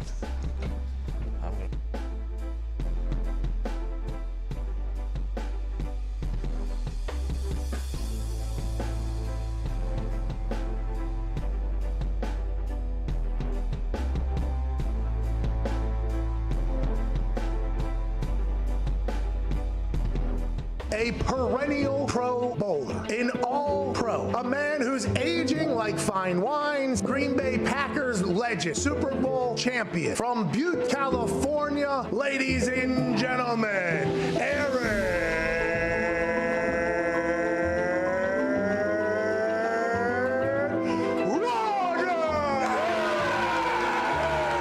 Please tell me that that's going to be a one-time thing. What is the longest you've ever thrown? Yeah, somewhere between 68 and 70, Pat. I don't know, right in that sweet spot. Oh, 69 yards is how far you threw it. Nice, congrats. Hell yeah! Hell yeah! Of course you have. That doesn't get you going for a game? Are you kidding me? No, but I have a funny Creed story. So, in 2007, we're playing the Dallas Cowboys on Thursday night. We're 10-1. I have long hair.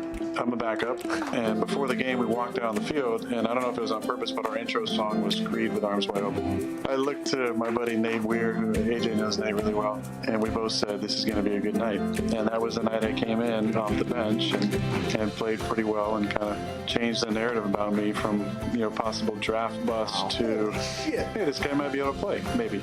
Thank you, Creed. Yeah! My kids say, like, oh, if they see him on TV, oh, there's Uncle Aaron, look at that. Oh, Dad, is that Uncle Aaron's dog? I'm like, nah, it's a prop dog. They're like, well, what happens to that? I was like, oh, I think he hasn't killed after What the hell's wrong with you? Like, oh, no, AJ! no. I noticed this past Sunday, you were smiling, shaking hands, giving a lot of high fives to the boys on the side. What have you seen in this old footage that has rejuvenated your love? Or is it something else about this 2020 season that seems to have you just in a better headspace? Why am I having so much fun? Bingo. I have just a new and increased love of life. And I've made decisions and changes and habits that put me in a lot better headspace. And there's just a lot of things that have come together in my life over the last few months that have really been enjoyable and reminded me, given me perspective on life and in football to view things through the most positive lens I possibly can. And that's why I'm having so much fun. And it starts with love. And then surround yourself with people that you really enjoy. This show is, to get sentimental, this show is just another step in that, because I love Age so much. And Pat, I have so much respect for you and the boys. Like, this was such a fun opportunity, and now I look forward to this every Tuesday.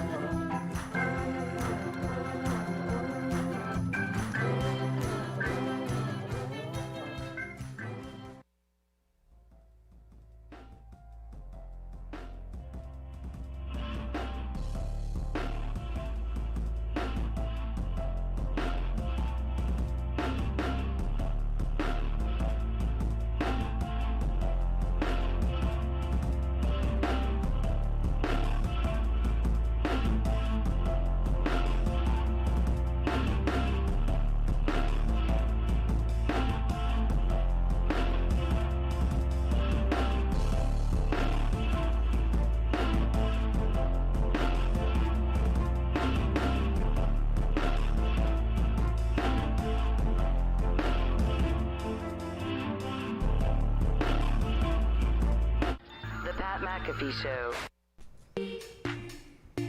Welcome back to the Pat McAfee Show here Tuesday, September 29th, 2020.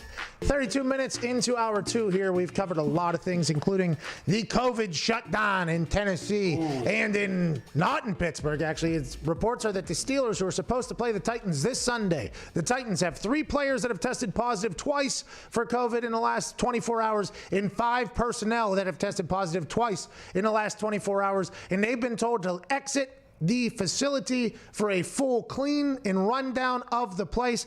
The reports were that the Titans weren't going to be able to get back in their building. Everything was going to have to be done digitally, a la Zoom calls in the offseason until Saturday. That game with the Steelers is supposed to be Sunday. I don't see that working. No. I assume we're potentially staring down the inevitable of this game being postponed. But the Steelers, I guess, are just acting as if the game will go on. So the Steelers technically will be the only team that do not have a bye week set up yet if this game was to be postponed to the weekend when they do have their bye week. Instead of this weekend potentially becoming a bye week, they're working throughout the week as if the game's going to happen. If the Titans can't get in their building until Saturday, game's not going to happen unless the Titans have figured out a way, and the NFL have realized through the contact tracing wristbands that the 3 positives can now be kind of extracted from the situation, put them in a room all by themselves, let everybody else go to work and continue to go to work. The 5 personnel department, get them the hell out of here. That's why we're testing everybody. That's why our results are coming back, so that when we find a positive, we can eliminate them, let them deal with it on themselves while we ford the river, which I guess is what potentially could happen, but all initial statements were that they were not doing that they were shutting down the building until further notice. This will all be TBD. But it takes all of us, and somebody got it. Then it spread. Now we got a potential postponement from COVID-19 in the NFL this weekend. Yeah, and if the Steelers don't have a true bye week all season long, that's fine. Iron sharpens iron. We all know that. True. And Connor brought up a good point to me while I was in the bathroom there. That is not true.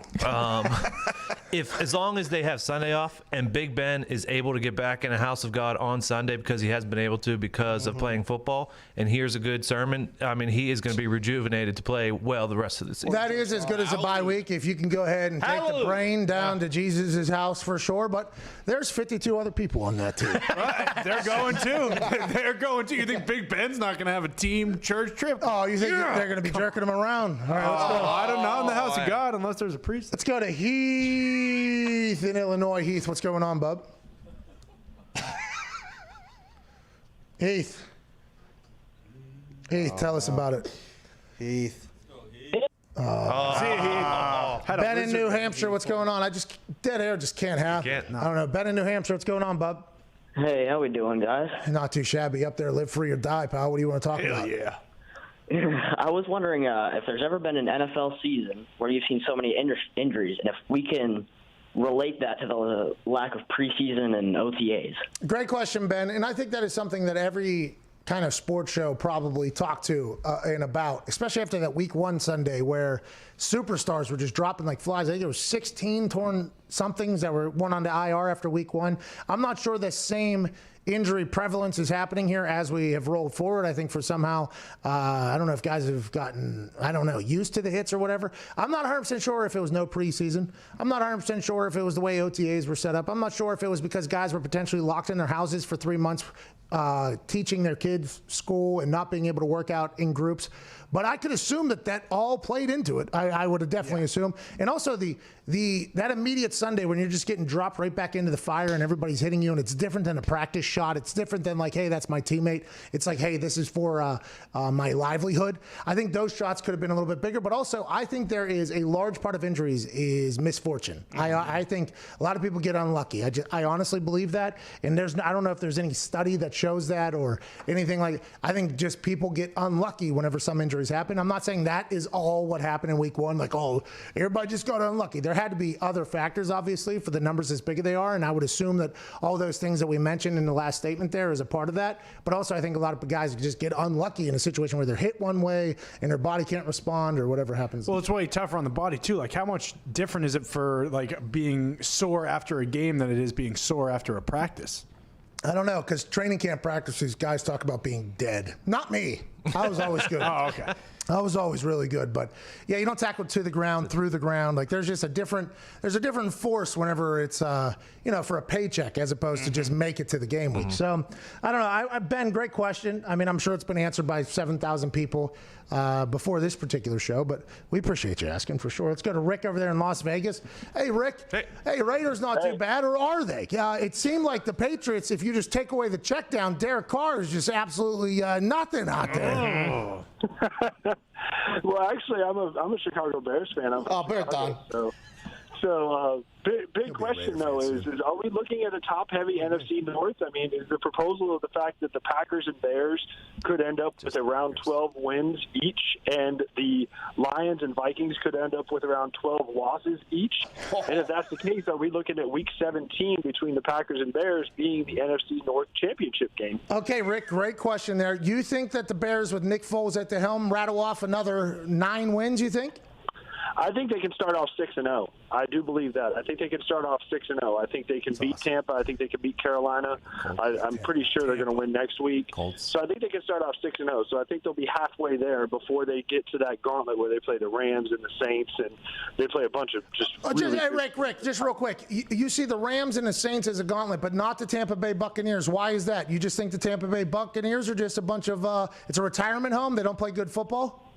No, I just think that to be honest with you, I think that Tom Brady, once he gets popped by Khalil Mack and that defense, he's just he's not okay. For me, Tom Brady is more Michael Jordan with the Wizards, if you know what I mean. Okay, so this is hold on. No, so now you're saying that Drew Brees, though, who everybody is legitimately talking like this about, he at the end of the season, who knows where his arm's going to be? That's the gauntlet. But Tom Brady now is not somebody to worry about. Not Drew Brees, Alvin Kamara. So what about fucking Gronk and everybody else? Get out Ronald Jones, Leonard Fournette. You sometimes. That's Vegas. I mean, let's keep Gronk out of it. I like what Rick said. Well, they were there for the first couple of weeks, and then he got into it rather large. I don't know. I don't think anybody respects the Tampa Bay Buccaneers defense enough. Like, I agree. I don't think anybody. If you look at the NFC, right now, you got the Green Bay Packers. We'll be talking to Aaron Rodgers here. I'm not sure their defense is where it wants to be right now, but will it be? Not 100% sure. Look at the Saints. Their defense, Aaron Rodgers just did what he had to do to their defense. Their defense is good. Is it where they would want it to be? Probably not. Will it ever? Not 100% sure. You look at the Niners. The Niners defense is very injured. It's a very different defense than it was last year whenever it was dominant. I think one of the only teams in the NFC that has a dominant offense potentially, right, if Tom and them figure it out, which will they get to where they want to be? We'll find out. But their defense is legit, and I think that is a massive weapon in the NFC, is having a defense that can play and hopefully slow some people down, which the Tampa Bay Buccaneers do have. What's that, Tate? Yeah, to your point, and Booger made this on Monday Night Countdown last night. The Saints have forced one punt in the last 17 possessions. That's not great. Now, for me, I hate to see that. All right, let's see the punter out there. Let's go and let him swing and hit some missiles or whatever. But it feels like all the talk is on the offense, as it should be. Okay, offense is how you win games nowadays. It's not like offense wins blah and defense wins championships. Although that can be true in certain cases. Now I think the NFL has proven that if you have a great offense, you can win. Like the offense can go. So you have to have an offense. But man, if you have a defense, and that Todd Bowles defense down there for the Buccaneers at the beginning of last year, they stunk. End of last year, they were very good, and they were put in some terrible situations. You got to remember the quarterback last year threw 30 interceptions or whatever. That's normally bad field position. Okay, this year they're a young team. They're in their second year in that Todd Bowles system, and they've been humming. They've been playing the football. And in the NFC, I'm not 100% sure there's a lot of teams that have a lockdown defense like that. I'm not sure if anybody has a lockdown defense like that. Yeah, definitely not. Well, and if you just go by last week, granted the Broncos are really banged up and they don't look great, but if that's just like a glimmer of what the Buccaneers defense is going to be, I think a lot of teams are going to have trouble with them down the stretch. Let's go to Justin in Virginia. What's going on, Justin? Hey, going good. I had an idea about the execution for the pass interference challenge. What about not putting all the pressure on Ron Rivera's shoulder Alberto Riveron's shoulder, and have it be a group, like a best of three, vote on it. Like a committee. Yeah, a little committee. You know what? That won't make it incredibly long. No. You know what I mean? Plenty of time. Yeah, no, yeah. 2 out of 3. Yeah. What do you like think? a jerk. No. I'm not sure. So it's on me again, Alberto Riveron. Here we are. I'm going to need some time. You got a quarter? Can we flip it? I don't know. I think anytime you have too many people making decisions, it can be problematic. I mean, look at college football with the entire COVID-19 situation. Whenever you have one person making a decision, at least you have accountability. At least there's that's the person, right? Like, that's the person who made the decision. So if it's a good decision, okay, congratulations. Yeah, all right. And if it's a bad decision, everybody can just be like, hey, it was that son of a bitch right there. And that is what happens in the NFL with quarterbacks, right? Quarterbacks get the blame and the praise, whether it's a loss or a win. Head coaches get the blame or the praise for how the team is acting. Alberto Riveron gets the blame or the praise whenever they get something right or something wrong. Normally, just whenever he gets something wrong, he gets the blame. But I don't know if adding people is better than that. Maybe getting somebody different is the right move. But I like that there's a clear cut, this is the person and this is why type thing, just in the world, because the world that we ventured into here that we're currently in, boy, there is next to zero accountability. You ask one question, you get sent to the next person, and that person gets sent to the next person, and by the time you're down the chain, like 4 or 5 rings or whatever, it's like, all right, fuck it, I don't care whose fault it was anymore. Let's just not make it happen. Okay, we'll tell blah, blah, blah, who will tell blah, blah, blah. When in turn, you could have just talked to the person that was at fault, but that person just pawned it off so quickly you'd never, ever know. That happens too much in the world. A little accountability is a good thing. You had people, you had a voting process, then there's no accountability. And what happens to the person that wanted something to be whatever, and then 2 people wanted the opposite, and it turns out that one person was right? Is that person going to come out and publicly go, I said, hey, now those 2 right over there? Like, then you're just causing even more problem. I like where your head's at to maybe get some better brains in there, but let's just make the best brain that we possibly have be the one to make the decision. Can't we also just put a goddamn camera on the guy, so if he has to explain why he didn't call it or why he did call it, he has that opportunity, and we're not just... That transparency would help out a lot. That's the XFL. That was the best part of the XFL. Because even I'm not 100% sure if they did. I watched every game of the XFL. Oh yeah. But when they would get one wrong, at least we heard why. Yes. You know what I mean? And I'm not sure if they did get one wrong or not. I don't.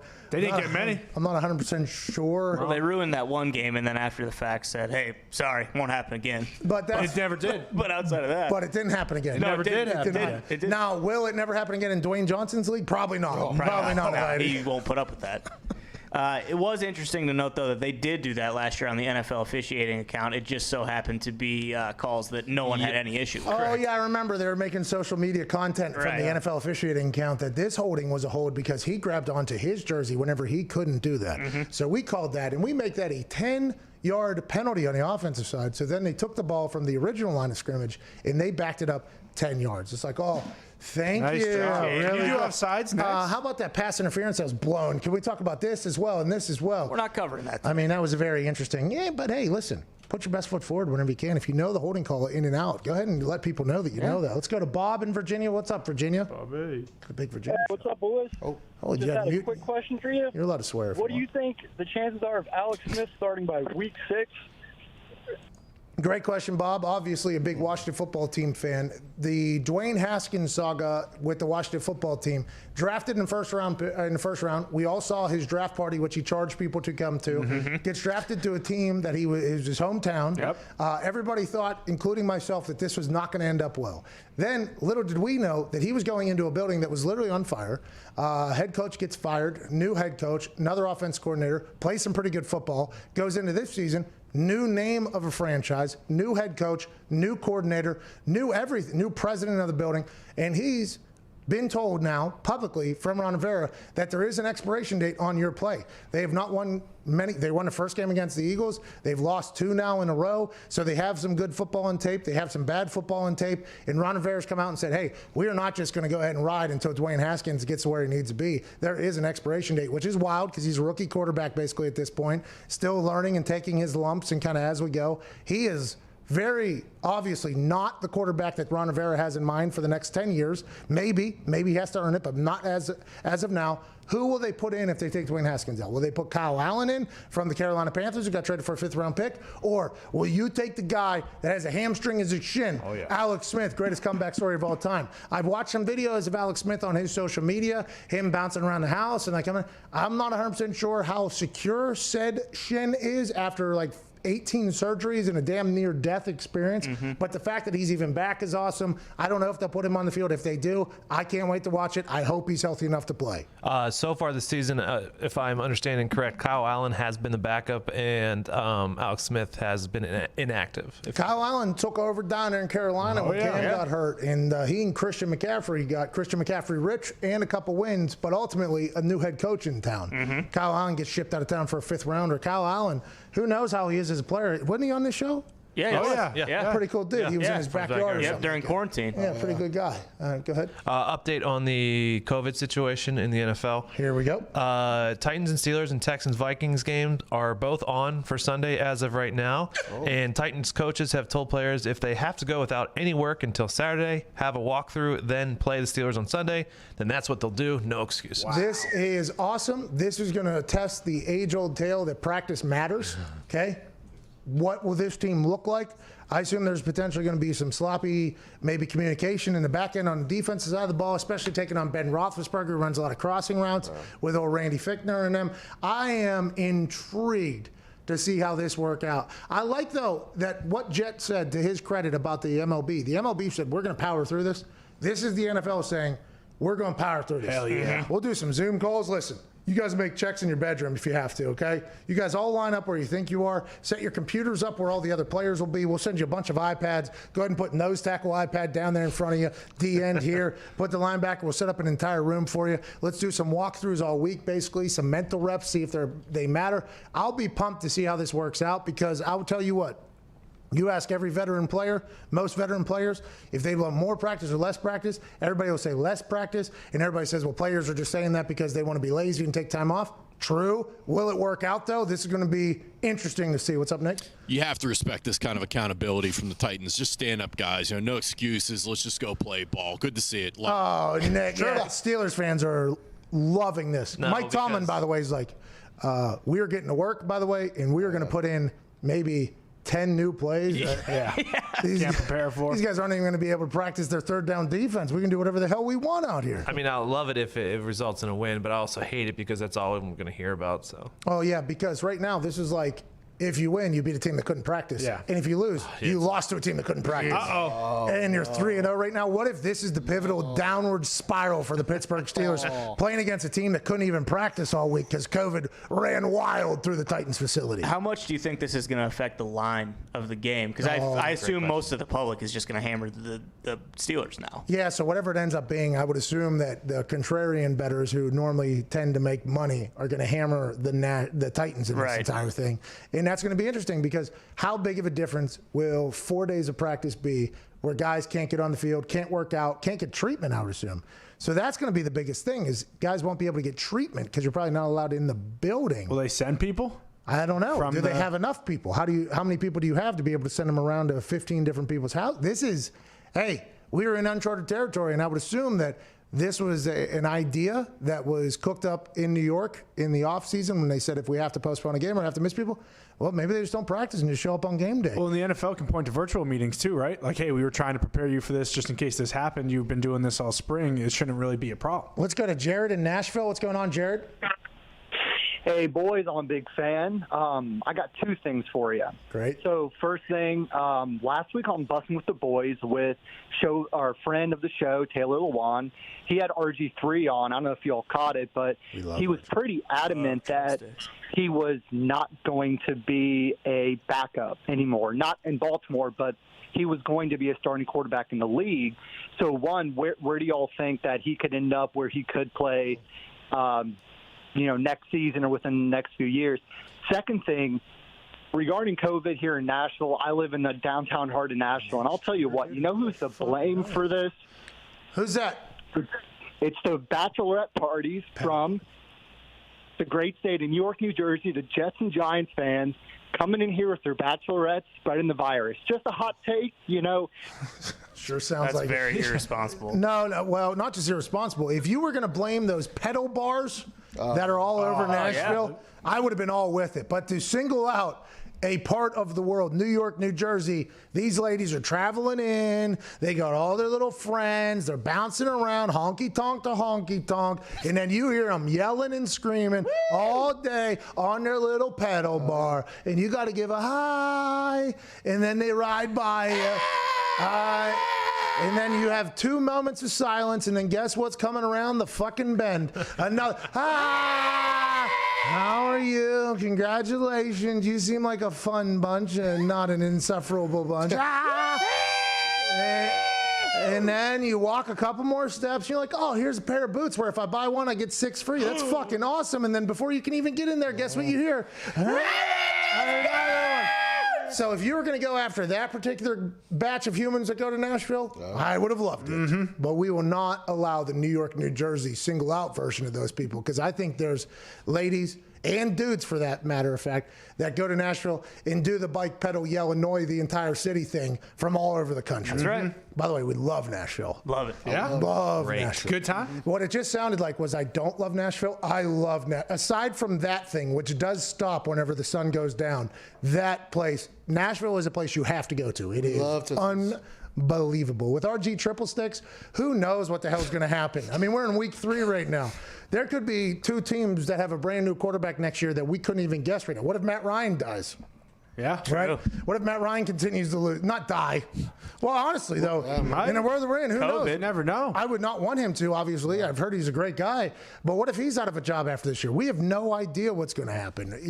So that's a tough question. I like the RG3's like, hey, I'm about sick and tired of this whole sitting on the bench thing, all right? I'm going to get out there and play somewhere. I'm a lot better than a lot of these bums that are getting paid right now. What's going on? Speaking of places that may need a quarterback, Brett Rippon is going to be the starting quarterback for the Denver Broncos on Thursday night. Who's that? Brett Rippon. Come on, Brett Rippon. Oh, that's R-Y-P-I-E-N? Mm-hmm. Oh, I've seen the name. I've seen the thing on the back of the Is he the son of legendary Mark Rippon? He's the nephew. I don't know who either of those Rippons are, but I do know they're playing the Jets, so they could have had Tone Diggs playing quarterback. Whether it's back to school, back to sports, or back to work, we will hype up on Thursday morning. Oh, yeah. Oh, I'm so pumped. I am currently in the process of writing a promo for that Thursday night football game to build it up as the greatest game of all time. Might be the best one we get all year. We got Rapine playing. Whether it's back to school, back to sports, or back to work, Game Face wipes are an essential in this new normal. Their antibacterial Warrior wipes are FDA approved and kill 99.9% of germs and bacteria. Wow. It's safe to use on your skin as well as surfaces and objects such as gym equipment, cell phones, door handles, and gas pumps. By the way, I'm not like a super germaphobe guy, but the gas pump thing has become quite a conundrum in my brain.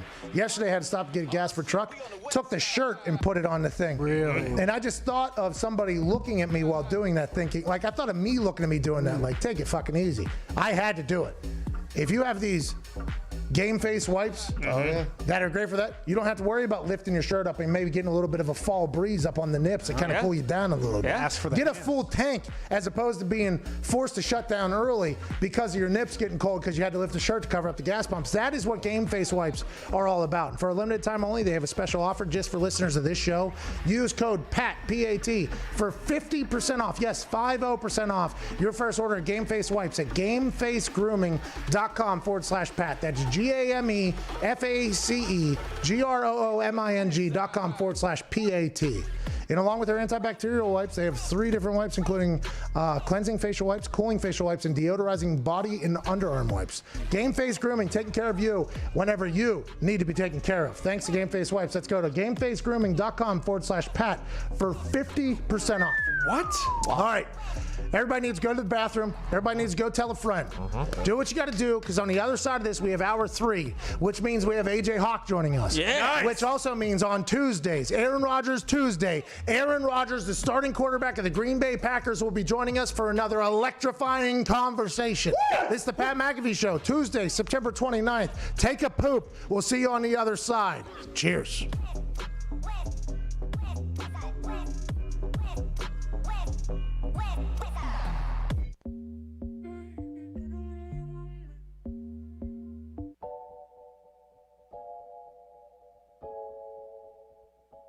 A perennial Pro Bowler, an all-pro, a man who's aging like fine wines, Green Bay Packers legend, Super Bowl champion, from Butte, California, ladies and gentlemen, Aaron Rodgers!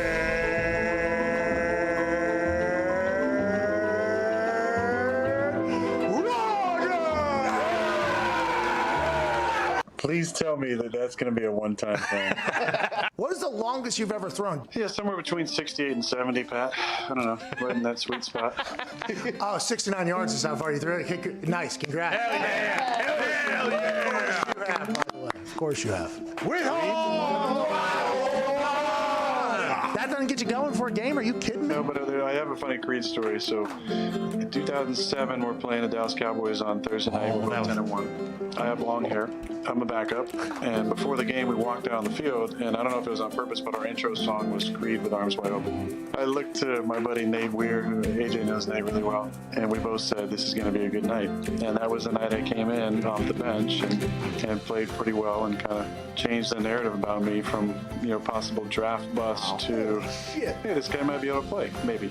Thank you, Creed. Yeah! My kids say, like, oh, if they see him on TV, oh, there's Uncle Aaron, look at that. Oh, Dad, is that Uncle Aaron's dog? I'm like, nah, it's a prop dog. They're like, well, what happens to that? I was like, oh, I think he has it killed after. What the hell's wrong with you? AJ! I noticed this past Sunday you were smiling, shaking hands, giving a lot of high fives to the boys on the side. What have you seen in this old footage that has rejuvenated your love? Or is it something else about this 2020 season that seems to have you just in a better headspace? Why am I having so much fun? Bingo. I have just a new and increased love of life. And I've made decisions and changes and habits that put me in a lot better headspace.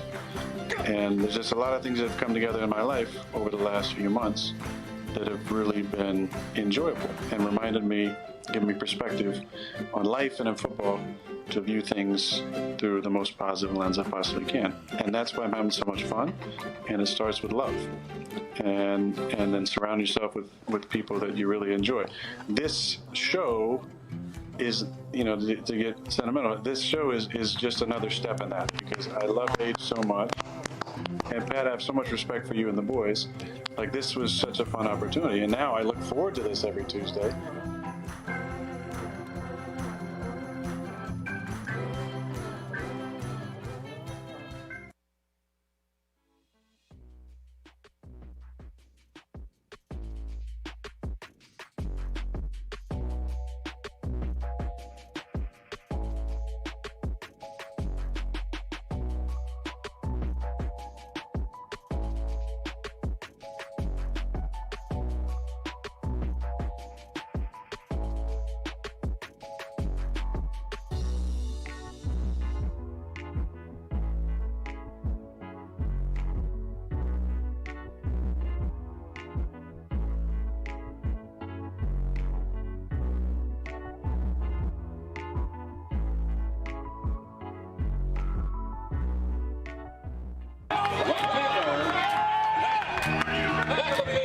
Oh, shit. Hey, Steven, fuck you. And it is off the wall. Don't cut. This is a good at bat. Hey, nice pitch. I think I just pulled a hammy. Hey. Back. Hey, fuck you, Steven. What inning? Top of the second. Jesus. Here comes McAfee. I saw that thing jumping out of the glove. Hey. What was that? Would have been nice to take a nap earlier. Another throw. Get back. First. He's going back on it now. Coming over the center fielder. Harris makes the catch. Cousin. James. What was that? And the catcher goes, I had to give you one. 1-1 pitch. Let's go. Line drive right Son of a at the bitch. This is a good at bat. Oh, in my head, it was like, oh, yeah, you're going to drop this for sure. What the fuck are you even doing here? Why did we sign up for this? What's going on? It all comes down to this. My last at bat. Hey, I'm going to get on. You bring me home. This is your life on the line, fucker. Let me tell you something. If you're going to take an L, okay, you're going to take one. So I think that the close your eyes and swing method is perfect. Oh, this is hardball. Oh, yeah. Oh, my God. Oh, my God. Jesus. You have no prayer.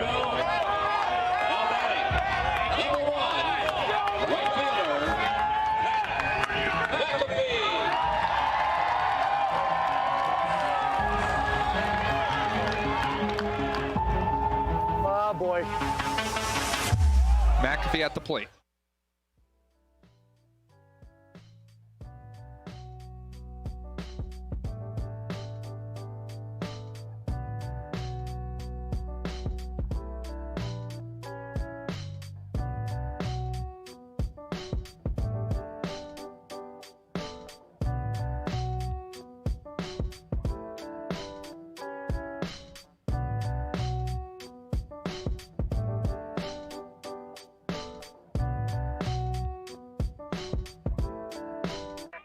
The Pat McAfee Show. There'll be no rules for our guests, for us, for the things we can talk about. Speaking his mind. I've never had a problem expressing my opinions or my thoughts or anything like that. While being relatable. I haven't had that manufactured fake-ass celebrity that a lot of people have whenever they go on those big networks. I've had a chance to really build my crew, build my following, build my audience. And ridiculous. What am I supposed to do? So I'm supposed to look at something that I can definitely afford and say, nah. Is that what I'm supposed to do? The Pat McAfee Show starts in 3, 2, 1.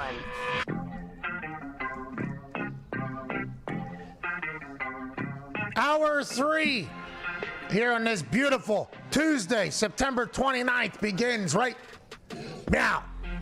Welcome back to the Pat McAfee Show. McAfee and Hawk Sports Talk begins on this beautiful Tuesday. Aaron Rodgers Tuesday. Woo! Joining us right now from an attic at his mansion in Columbus, Ohio. Super Bowl champion, national champion, Mr. A.J. Hawk. Wow! What's going on, guys? You all right? You wore that blue shirt because your blue eyes. Good idea. Good idea. For Aaron Rodgers Tuesday, that is very smart. every time I wear something blue, I think you say that to me. Well, it's a good idea because right now you are giving us this death stare with those incredibly baby blue eyes that you have, and it's captivating almost at this point, pal. Hey, you know you can't wear Urban does not like if you wear blue around him. I found it out, I don't know, 4 or 5 years ago. I was playing in a golf event with him. I wore a Navy shirt. He's like, what's with the blue? And I'm like, I don't know. I didn't even think about what color my shirt was. So I realized a long time ago. That's probably what happened on that boat. That guy had a blue shirt. And he said, take it off, throw it off the boat. That's why the guy was rolling around naked in the back there. Have we got an answer for who that guy was? Still a no. Ladies and gentlemen, joining us now is a man that needs no introduction, but I'm going to give it to him. Hell yeah. From Butte, California. Oh, yeah. This man was supposed to be the #1 overall pick in a draft long ago. What? Instead, he just fell and fell and fell. People said this guy is a draft bust. This guy is a bum. Then, one night, on the team that he was drafted to, the Green Bay Packers, he jogged out of the tunnel and he saw Scott Stapp of Creed. What? He looked at a friend and said, tonight's going to be a big night. He gets on the football field. He starts giving out suck it signs and dropping dimes, and here we are decades later, and the man is still at the top of his game. Ladies and gentlemen, perennial All-Pro and Pro Bowler, a guy who is living his best life, not because of maybe his personal life, but because he decided to look inside and be a much happier person than he's ever been before. Ladies and gentlemen, 12, A-Rod, Aaron Rodgers.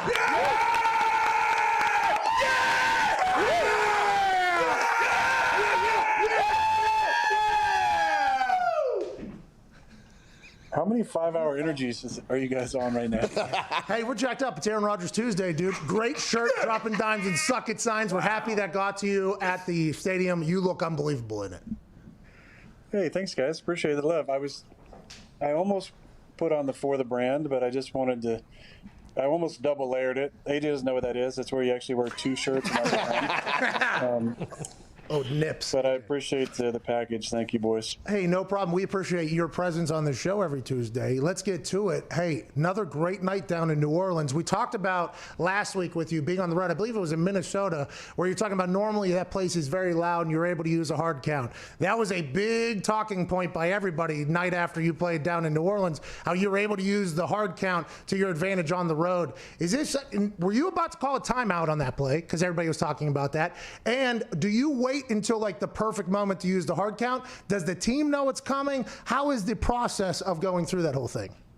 Well, Ben, I think some of that's competitive advantage, so I can't fully answer your question. I love it. But there is some competitive advantage locked up in that question, which makes you an even better interviewer. Yeah. Bingo. So congrats to you, my friend. Thank you. That feels good. Well done. Yep, suck it. No, but you know what I saw on that particular play where DeMario jumped off sides, right before the cadence had drew him off sides, he almost jumped off sides. He walked to the edge of the line and was timing up. It looked like he was looking at the play clock as well behind me.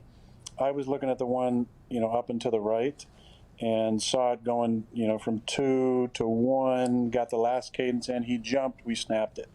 Was definitely thinking about calling timeout had he not jumped. And then, we kept playing, and I threw one up to Lazard, who was getting handcuffed by Jenkins. And it went from a 3rd and 2 conversion, 5 yards, to a offsides and pass interference. So we got the ball on the 1, and obviously went ahead 2 scores, which put us in a really good position. Yeah, I'd say.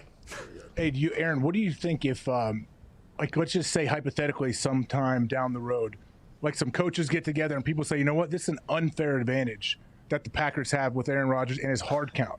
Like, do you think you could ever envision a time where they change the rules in football because you are so good at this? Look, I don't think it's just me. I think other guys are using hard counts. I think we've had one over the years that's been really tough to time up just because of the rhythmic nature of it, and then just the amount of snap counts that we have. I mean, we have, I guarantee you, more snap counts than any other team in the league. And that's not by, maybe by design. It's by boredom, probably, or just creativity. And a lot of them don't even come from me. David Bakhtiari might suggest doing something a certain way, or Corey Lindsley, our center, A guy from the Mideast, from Columbus region, just he might suggest a type of cadence. But the beauty is when you can not draw your own guys off sides. We've had one false start so far in 3 games. I think we've drawn 5 either neutral zone infractions or offsides with free plays. So we like that 5-to-1 ratio. It's been good for us. We had a 3rd and 7 early in the game, and we got both the ends to jump. They blew it dead, but we had 3rd and 2 the next play and converted. So, and like I've said, it's not always about just the hard count. It's about not letting the defensive line get off, with a big jump on the snap. But again, Pat, you mentioned it. Not playing with anybody in the stands makes a big difference in an environment like New Orleans and Minnesota, or 2 road games where the noise is always a problem. I forgot about you getting them to jump off early. You were pissed off that they blew that dead. Did they tell you on the spot, like they seemed to be unimpeded to the quarterback, or what was that conversation? That one, they said the right tackle moved before the ball was snapped. Upon further review, that was not correct. You didn't say it, by the way. Somebody else said that. You were just echoing that statement that you just made there.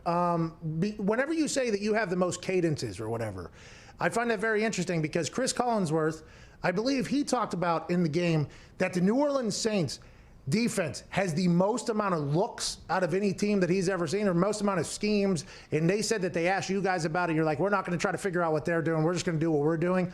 Is that true? And are the Saints abnormal in that particular fashion? Well, I think it's that family of defenses, which is, Steve Spagnuolo, Dennis Allen, the Ryan brothers. They've always given a number of different looks. They're kind of the first resurgence of the 3-4 in all facets, with a lot of different odd looks on 3rd down, odd spacing looks where the guards are uncovered. You have stand-up linebackers. We didn't see as much of that. The first 2 games, they did a lot of kind of the odd spacing stuff with Demario Davis and Malcolm up there a bunch, and different blitz looks out of that. I felt like they were more 4-down spacing Sunday night, so the guards were covered in a lot of looks, a lot of double A gap pressures or pressure looks. So that was a good change-up by Coach Allen and their defense.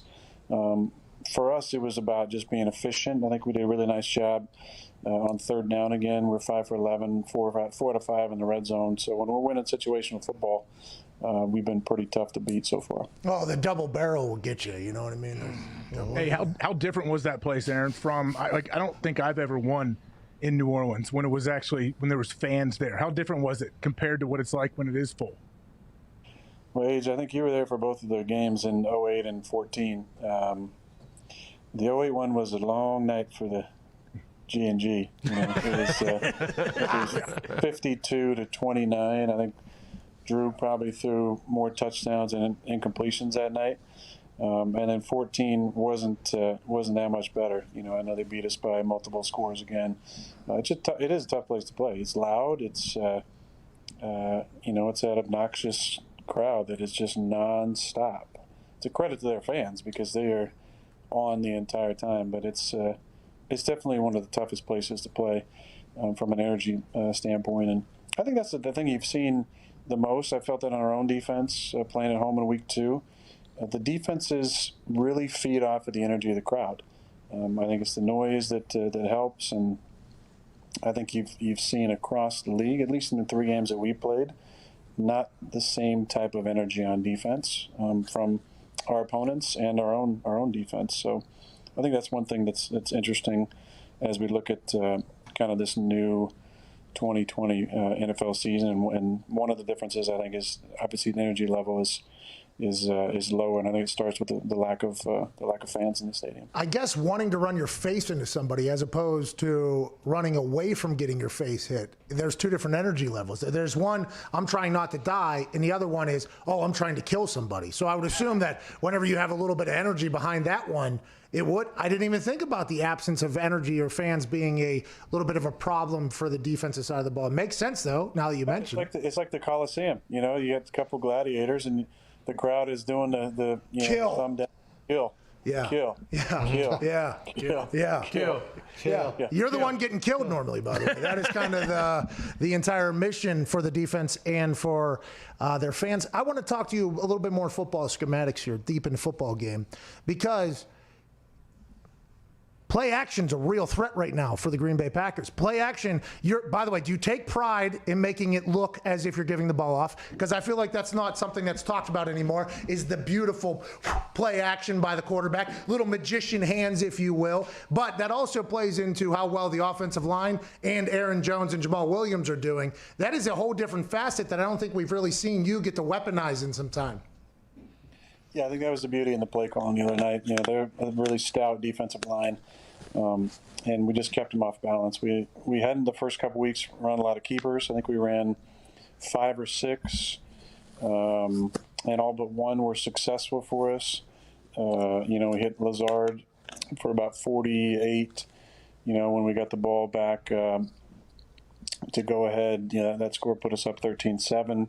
We had the second play of the game, went for our first down. Bobby Tynan caught 2 of those for about 30 yards. Jay Sternberger had 1. So they were very effective for us.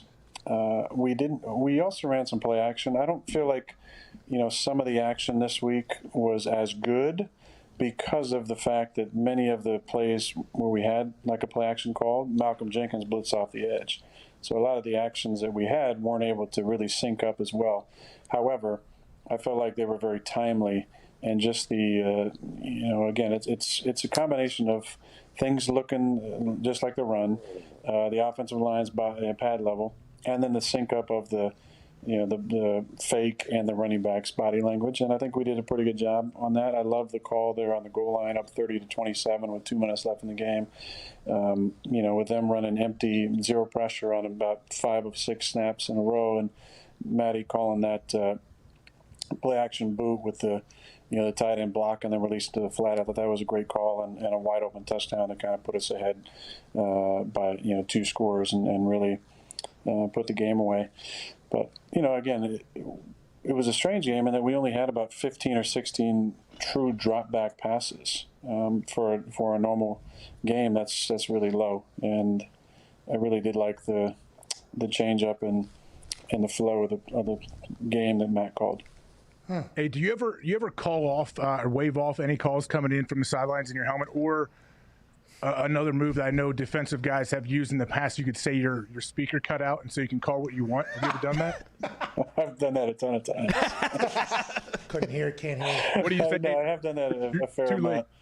Every now and then it's real. I can't believe it. And LaFleur thought I was messing around. Last year, the helmet went out 3 times probably, and he could not believe it. And the second time it went out, he thought I was messing with him. Then I faked one in between the second and the third time. I did I can't. And then he was like, oh, my God, you just see him just freaking out on the sidelines. And I was laughing. I was pointing at him like, oh, I'm just kidding, But it went out again. I've had to wear the backup helmet 4 times, I think, in 2 years, which, I mean, in the 13 years, let's just say in the 11 years that Mike and I were together, 2, maybe 3 times in 11 years did my helmet ever go out. And we're talking about 3 times, 4 times in 2 years with the floor. He's had some choice words for some of the helmet people during those times. But, yeah, man, I don't know what it is. It's a little crazy. So sometimes that does happen. You got to kind of make up a play based on the personnel that's in. If you know the game plan well enough, you can kind of fit in those parameters. Or if you want to kind of go rogue, you can pull something out of your ass you think it's going to work, Yeah, so basically what it sounds like you're trying to say is that the recent development of 5G over the last couple of years, is that messing up your helmet? We can get into it if you want. Hey, there's some birds falling too, bub. Yeah. The bees are messed up, all of it. Yeah. A lot of strange things going on. Pat, I would ask you this. What does the Simpsons have to say about all this? That's a great question. I'll tell you what, you can dive back, and they got the murder hornets right. I mean, they got numerous. I laid out an entire video. I think it has like 700 bazillion views at this point of like 25 coincidences that were predicted to a T by Matt Groening and his time-traveling little squad over there. Old boy is a time traveler, don't you think? Well, you would know if there are people that do that because you're like in that world up there. You know what I mean? You're Aaron Rodgers. So if you find out, will you please relay the message to said office? By the way, Ty Schmidt, what do you got? Aaron, you told us these first couple weeks that you want us to kind of not overreact and just go with the flow. I mean, after what's happening, and from your experience, at what point do you know, like, okay, I mean, it's no overreaction. It is what it is. We're pretty fucking special, because that's how I'm feeling right now. Ty's loving it. Ty is loving it. I'm glad Ty's feeling good. That's important to me. 'Cause, I know that, there were some overreactions on draft night. And no. Maybe. No. Maybe by Ty. I felt like he was, Mad Mel. Did you see Mad Mel immediately, or was it the next day? When did you see Mad Mel? I don't know, man, but I love that. You guys were so good on that. Thank you. You guys were so funny. Thank you. Look, it has been 3 weeks. We've played what I think are 3 good football teams. Obviously Detroit had a win against undefeated Arizona, who beat San Francisco in week 1. Detroit obviously had Chicago on the ropes in week 1. Probably could be 2-1 easily. Minnesota has lost some really tough games besides ours. Obviously last week, they were leading 2 scores at one point in that game. New Orleans is a good football team. They're going to be right there, I think, coming down the stretch. So I feel good about where we're at. The way we've won is different. Ty, you know this as well as any other Packer fan. There's been some consternation about winning ugly last year. It was kind of like the thing, we're winning, but it's ugly. We're the worst 13-3 team in the history of the league. Oh, yeah. All this blah, blah, blah. And what do we kept saying? Hey, it's all about winning, right? And the way we were winning might not have been the prettiest, but the fact that we were winning talked a lot about our character. Now what are we saying this year? Now we're winning with offense, right? So there's consternation about how many points we're giving up or whatever. It's always going to be something with all the pundits. Now that Pat and AJ are pundits as well, I'm sure they have their own theories and things they want to say about it. But the fact that we're winning is pretty special. Obviously, Chicago's 3-0 in our division as well. So, like where we're at, I like what we're doing. I think Sunday, I said it during the week, it was going to be a good measuring stick for us. Played a good football team. I know it's at their place. There's no fans, but it's still, it's still a road trip. It's a different environment, and the way that we played there, especially, really from the second quarter on, was really, really good winning football. We've been consternating about a lot of things over here, okay? What a word, by the way. I'm still not 100% sure what that means, but I am pumped that you used it on this show and thought this was the right crowd to use it with. So that makes me feel good and the boys feel good. There was one other thing that I want to take away from the Saints game before we move on and talk about this Tennessee Titans situation and what you guys were told before the season started about this potential exact situation happening. I would like your take on that. But before we get to that, it said you and LaFleur kind of had a Zoom call, and you guys eliminated plays that neither of you liked and just kind of got more dialed in the offseason. I hadn't heard that from anybody else. They talked about that on Sunday night. Is that normal? Is that something that should be surprising to people, or was that just kind of something you and LaFleur were like, this is probably what we should do. Let's figure out what we both like and move forward with it? Well, I don't know how normal it is, but there's not a lot of kind of quarterbacks my age with young coaches. If you think about a lot of the situations with older quarterbacks, Tommy's with Bruce, who's been a head coach for a long time, Ben and Mike Tomlin, Drew and Sean Payton. I think it was important for both of us, me to grow and get accustomed to a new system, and Matt to, take some input from myself, who's been around it for a long time. And it was a beautiful blending of ideas and creativity. And I think that's what we were trying to figure out the first year was, who do we have personnel-wise? How can we fit this new scheme and a couple of things we did well over the years into the system?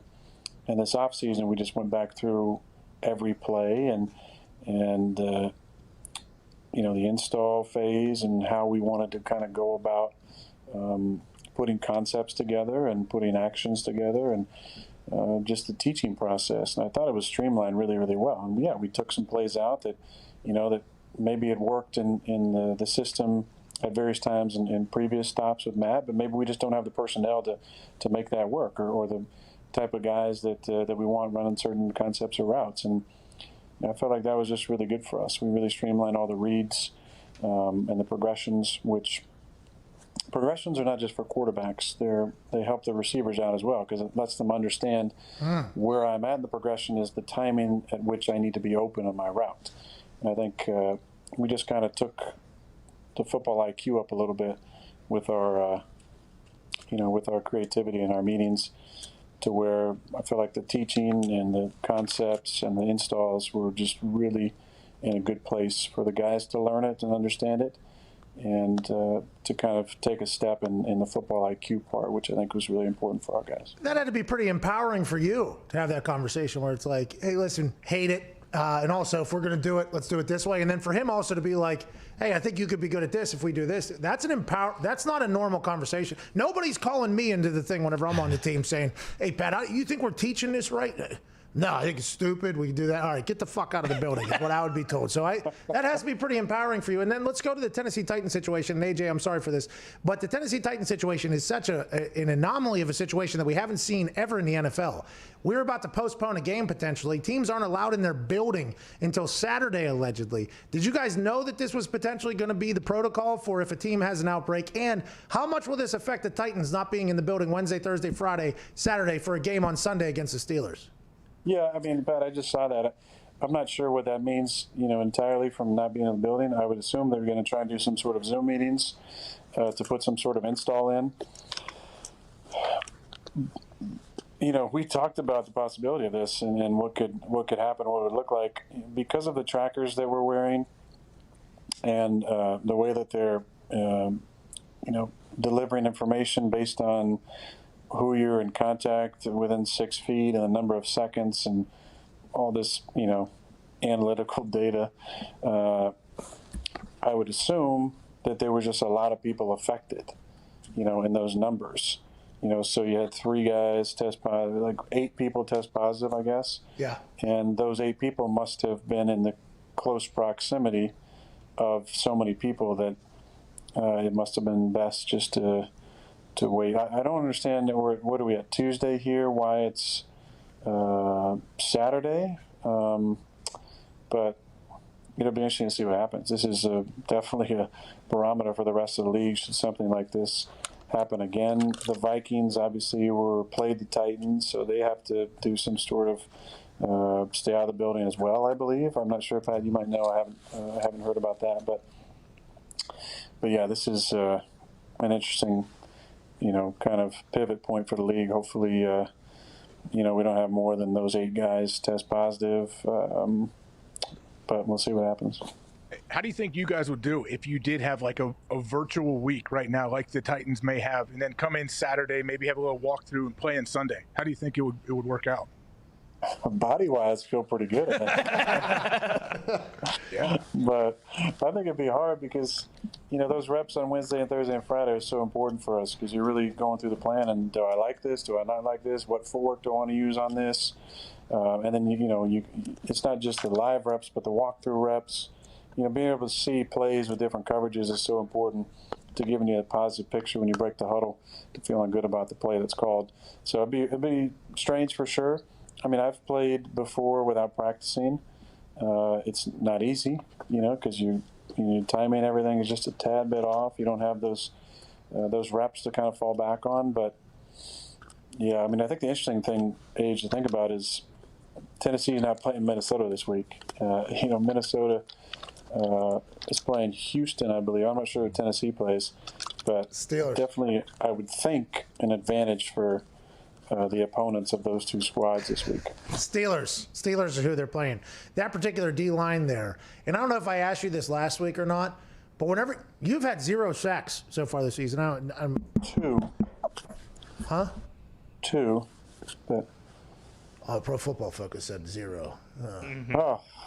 Pro Football Focus. No, don't bash them. They named me punter of the decade. We need them not to go anywhere. They need to exist. They named me punter of the decade, so we have to hold on to that company and not, you know what I mean? Like, we need them to exist so I can. I just said Pro Football Focus. I didn't say anything else. Your delivery was very, very interesting.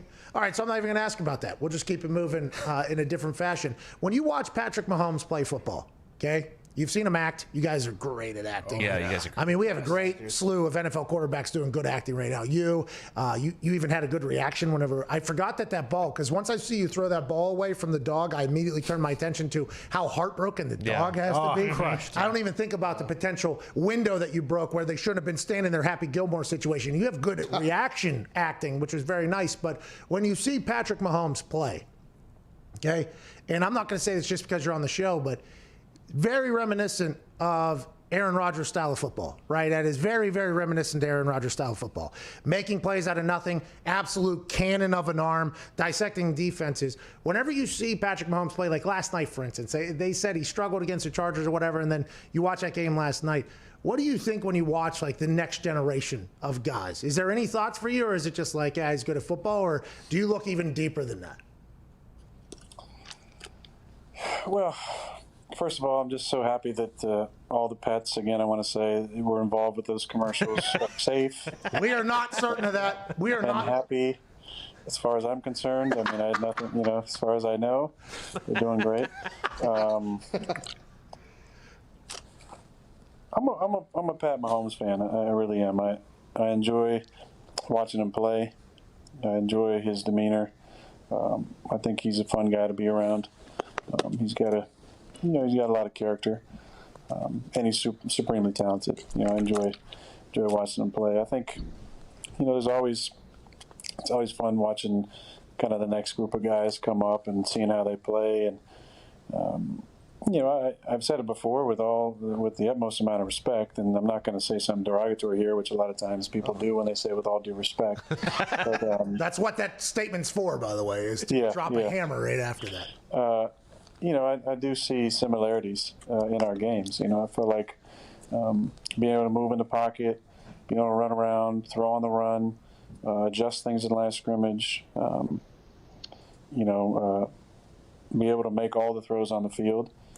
It's impressive. It is impressive. I think he's put together a really nice start to his career, and I enjoy watching. I enjoy watching Lamar as well. I enjoy watching him in college.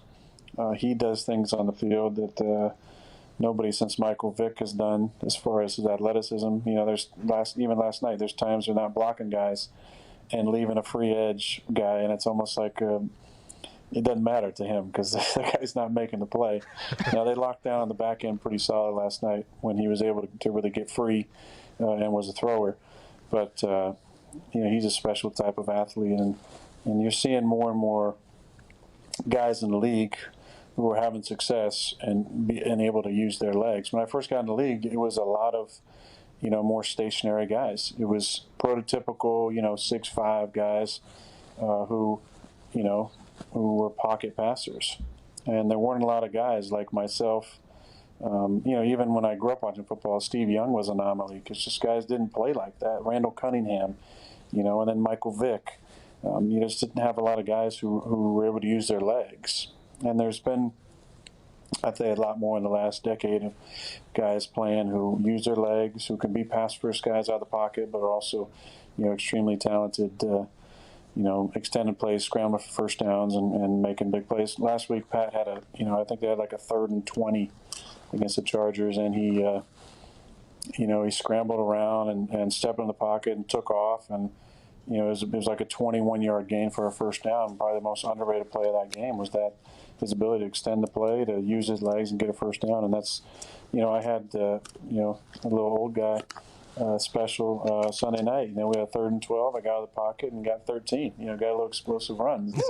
Hey, you looked athletic, dude. Sneaky athlete, obviously. Crafty, first in, last out type of guy. But you looked fast. You looked good out there. If Lazard could have just given me a block, I had vision. That's awesome. Yeah. Hey, Aaron, we've heard Pat Mahomes say his first year starting, he didn't even really understand how to read coverages. I'm just curious what your knowledge and understanding of the game is now compared to when you came in the league.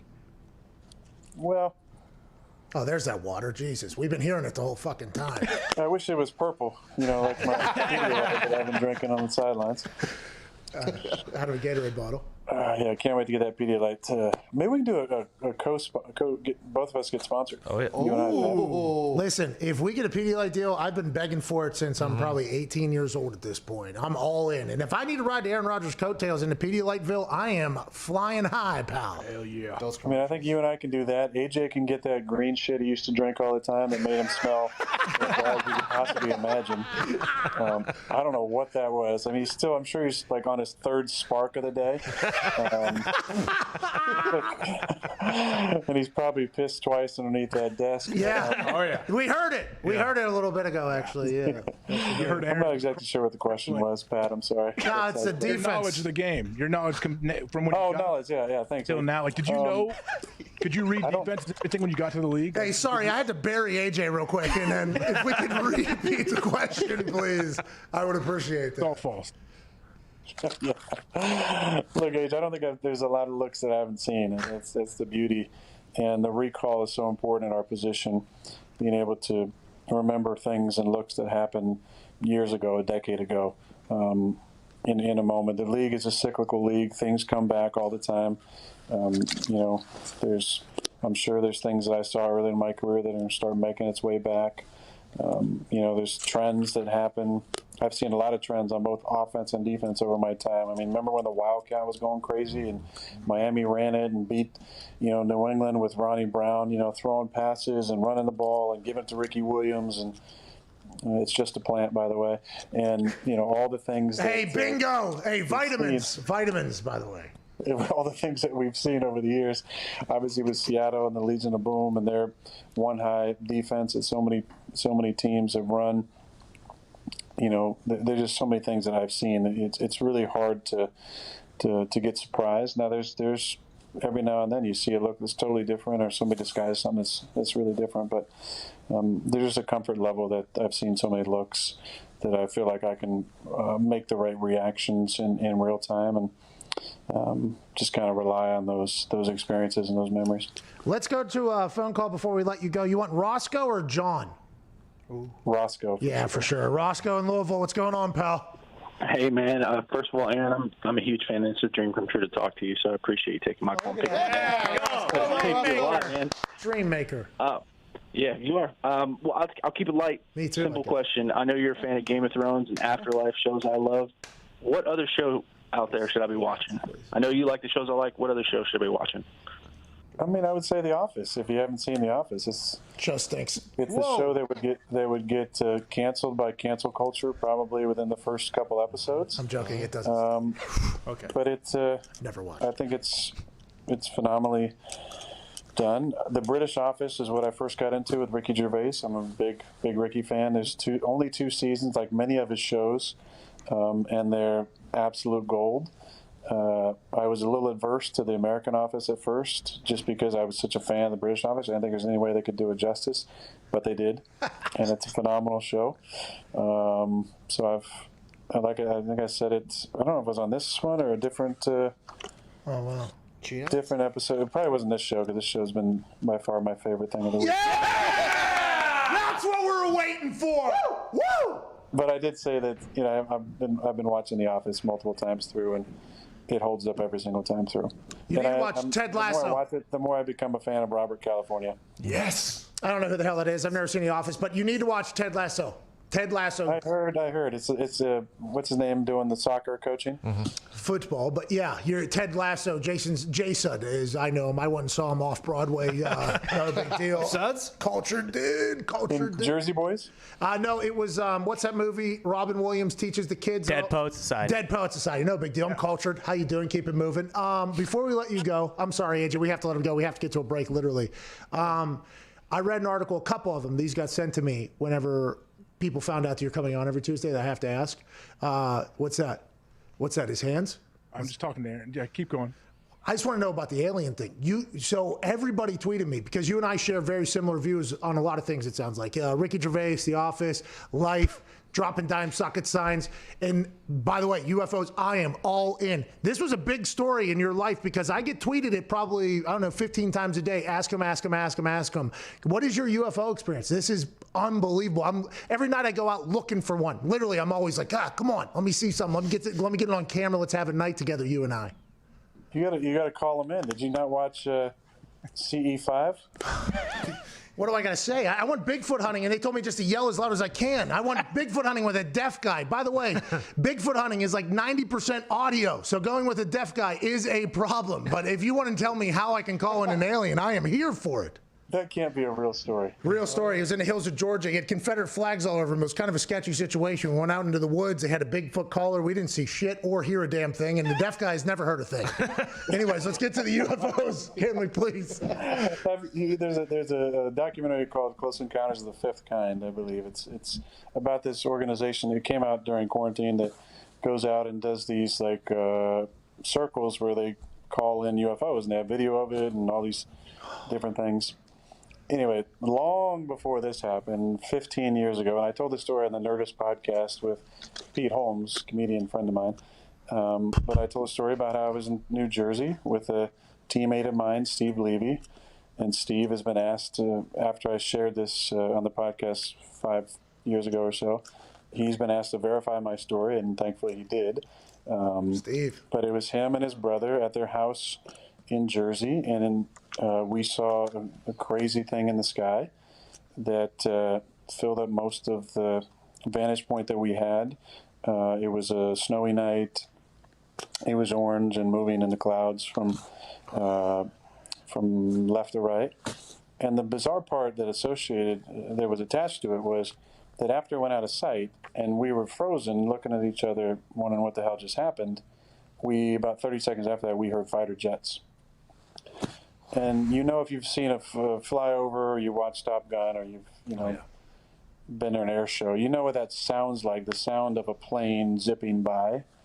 It's undeniable. And there were 3 of them that seemed to be chasing whatever this was. Oh, my God. I'm so jealous.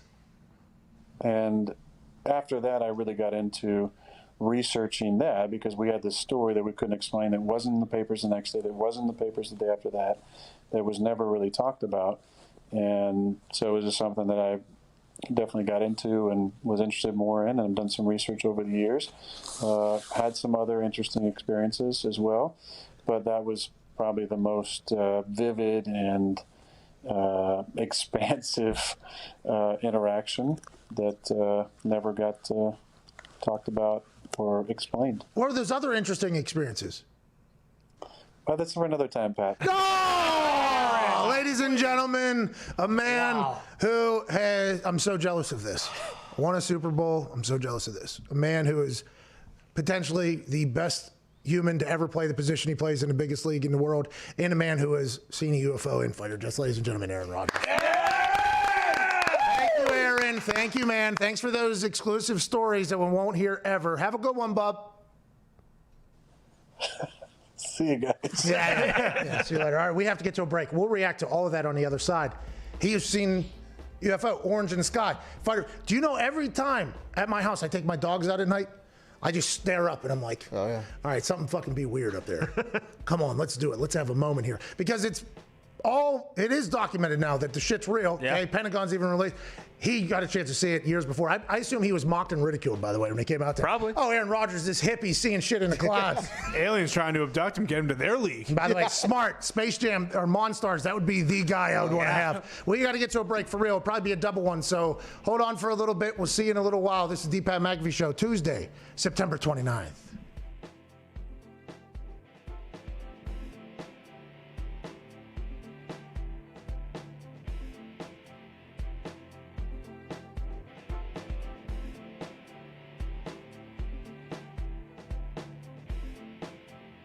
He's saying don't go off the top, it's too shallow.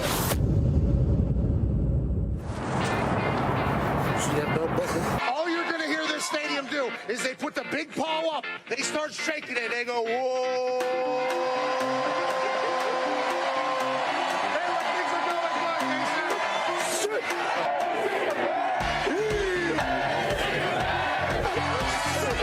Yeah, he loves the defensive side of the ball. He said yesterday to me that this is a blue-collar team. They win it on special teams. They have 5 block kicks this season. The defensive side of the ball, Lynch leads the Big 12 in sacks. But also on the offensive side, Denzel Mims is an absolute animal. He is a weapon. Charlie Brewer, the quarterback from Lake Travis. His dad was a in Texas. Yeah. His grandpa was a quarterback in Texas, and the people here in Waco just so happen to get a chance to see Charlie Brewer on a daily basis. Okay. Hey.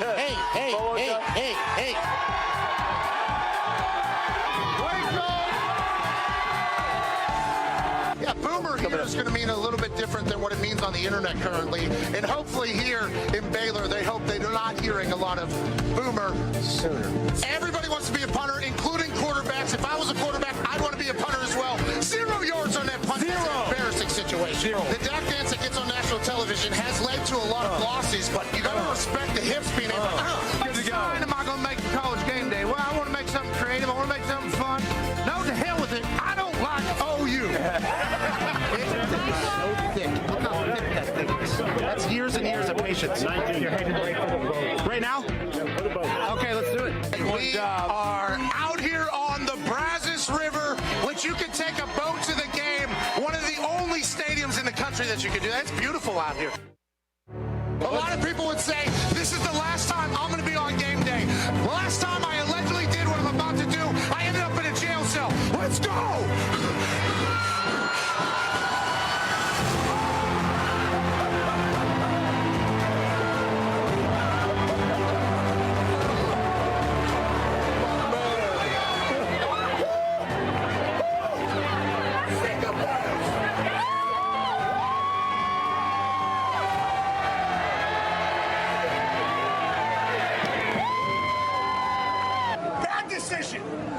Bad decision.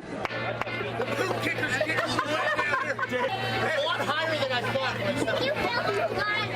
You look like Ric Flair.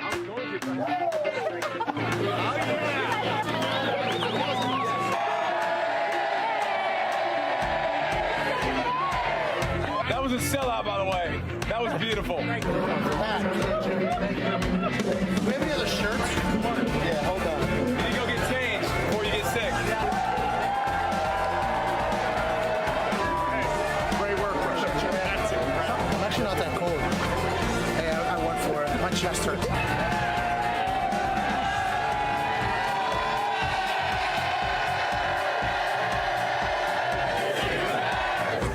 It was like 5 feet. I was standing there. That's full commitment, by the way.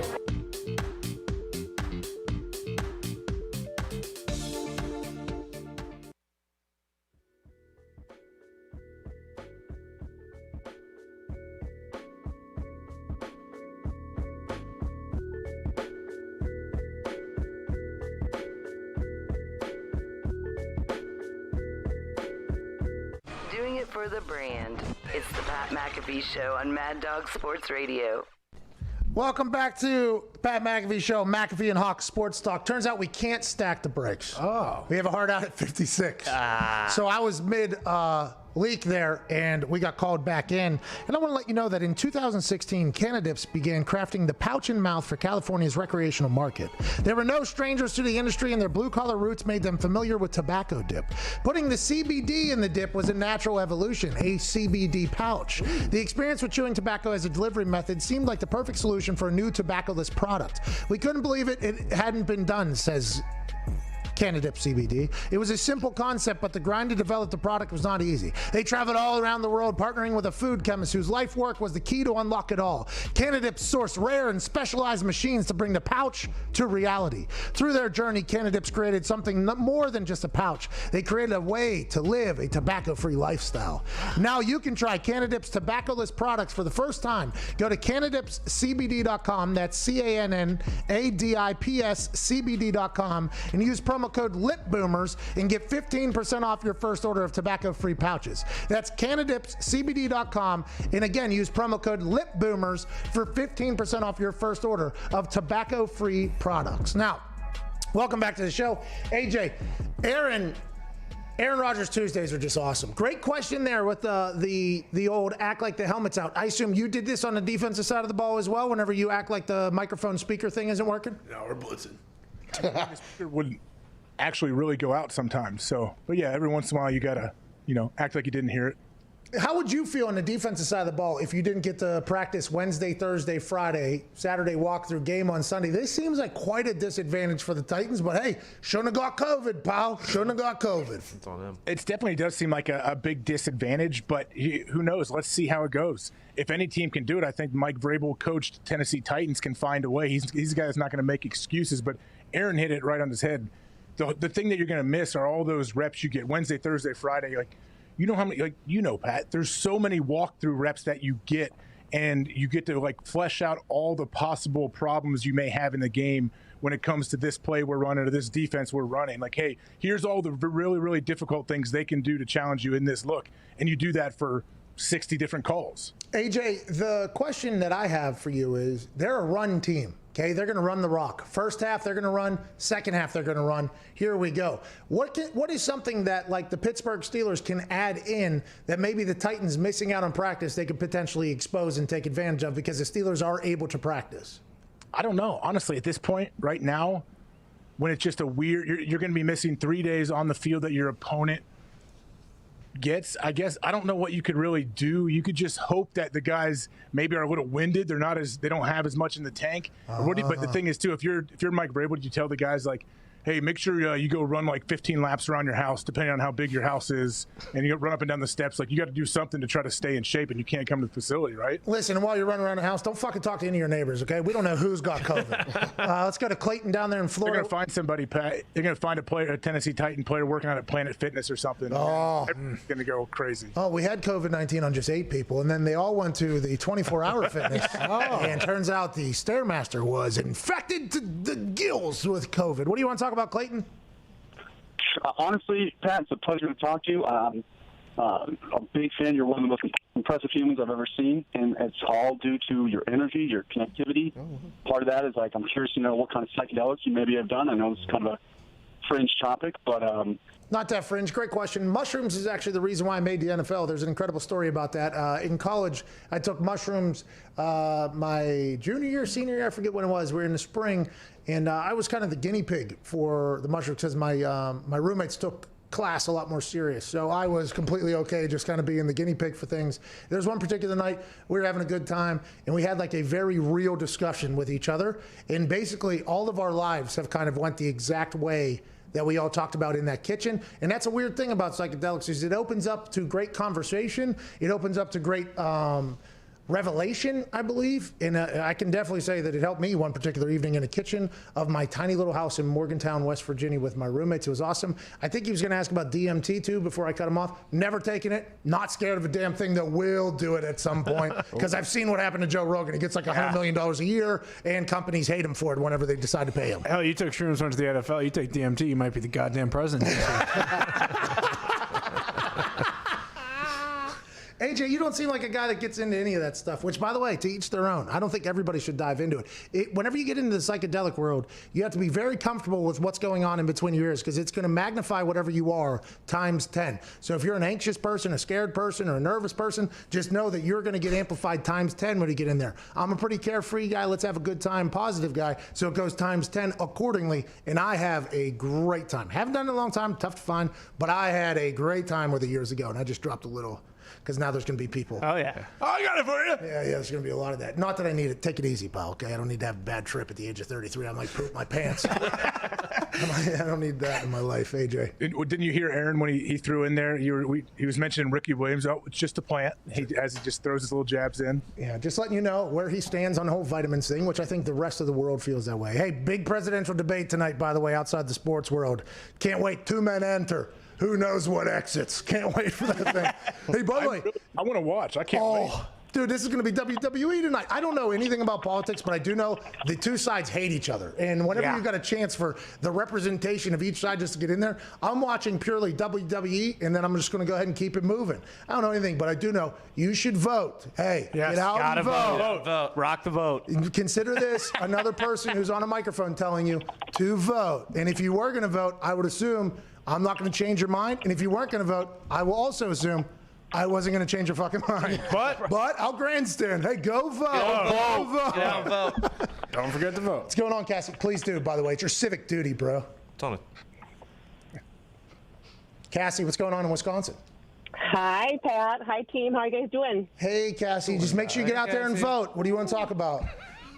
So actually, I work in what you guys call the H&R department, but human resources for a manufacturing company. There we go. So, yeah, your audience is very wide. I contact trace. So I've contact traced about 50 to 60 different cases over the past couple of months. So I got some considerations for you guys. Okay, please Aaron do. Aaron touched on it. So if you are within 6 feet of somebody for longer than 15 minutes, you could be infected. And they actually, the CDC does not use masks as the consideration. So masks or not, they're just going to do 16 feet for 15 minutes. The reason being, you may not be wearing your mask appropriately, or you might not have a medical grade mask. So they're going to say masks aside, 6 feet for 15 minutes. So then that's your contact base. So then you have two different, if you were exposed to the positive person, COVID can manifest in your system for 14 days. So that's why they usually quarantine people. It's a bamboo tree or a...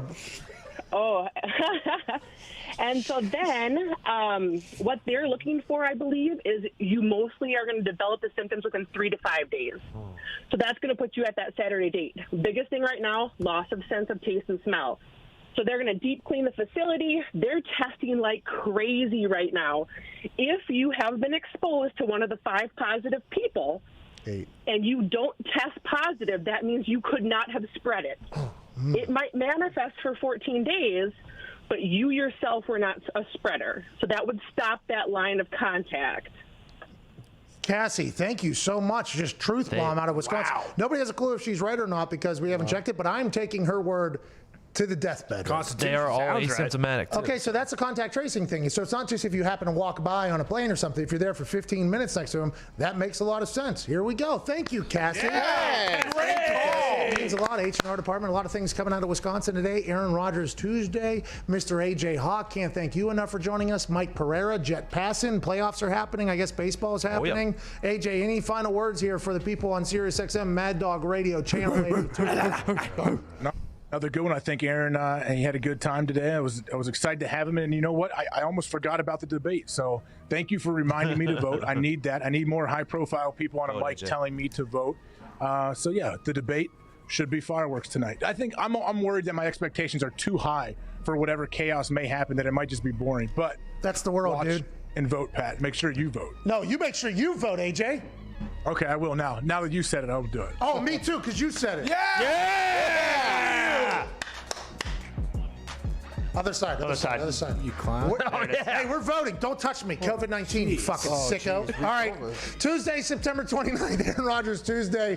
Mad Dog Radio, Channel 82. Chris Mad Dog Russo, Mad Dog Unleashed is next. We can't thank you enough. We'll be back manana. Same Pat time, same Pat place. This has been the Pat McAfee Show.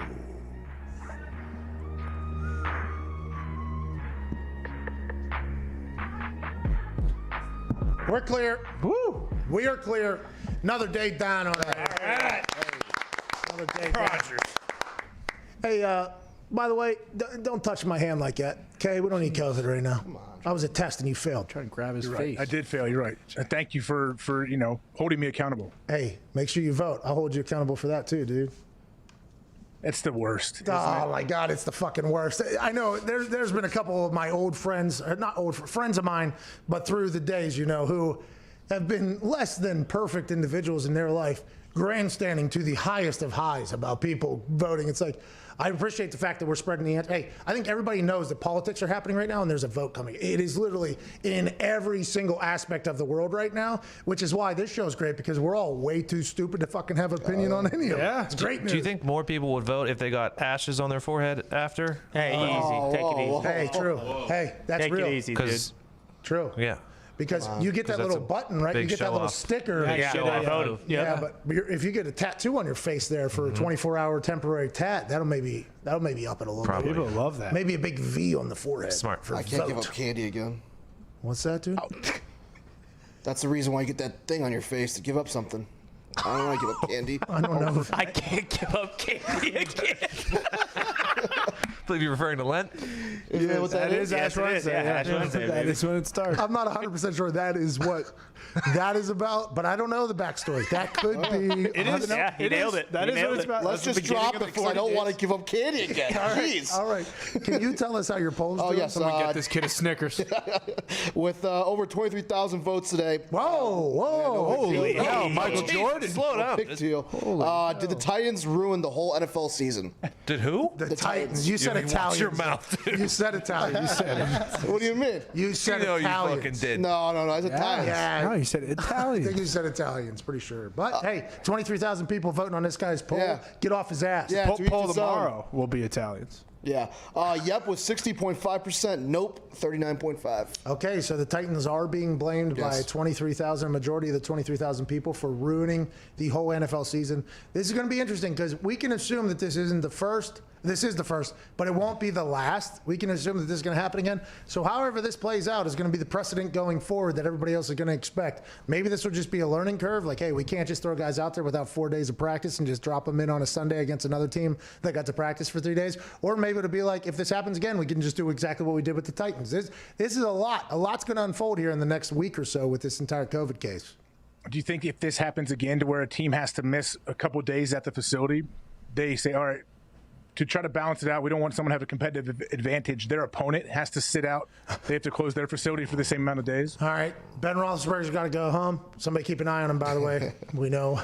No Pornhub. You know what I mean? Keep the lotion away. Somebody keep an eye on him. Make sure he stays healthy in there. Everybody's got to go home. Mike Tomlin, you got to go home. You can't even come to the facility. What if they had an NFL like Gestapo almost that was out there just standing around the facility just saying, don't come in here. You can't fucking work today. That could potentially happen. That's real. Yeah, let's punish the team that plays by the rules and stayed safe and kept everyone healthy, huh? Oh, Mike Tomlin. By the way, Kobe Jones. that will get clipped when the Steelers inevitably have a COVID Won't outbreak happen in their unless locker the room. Titans give it to them because they can't keep their dirty dicks out of it.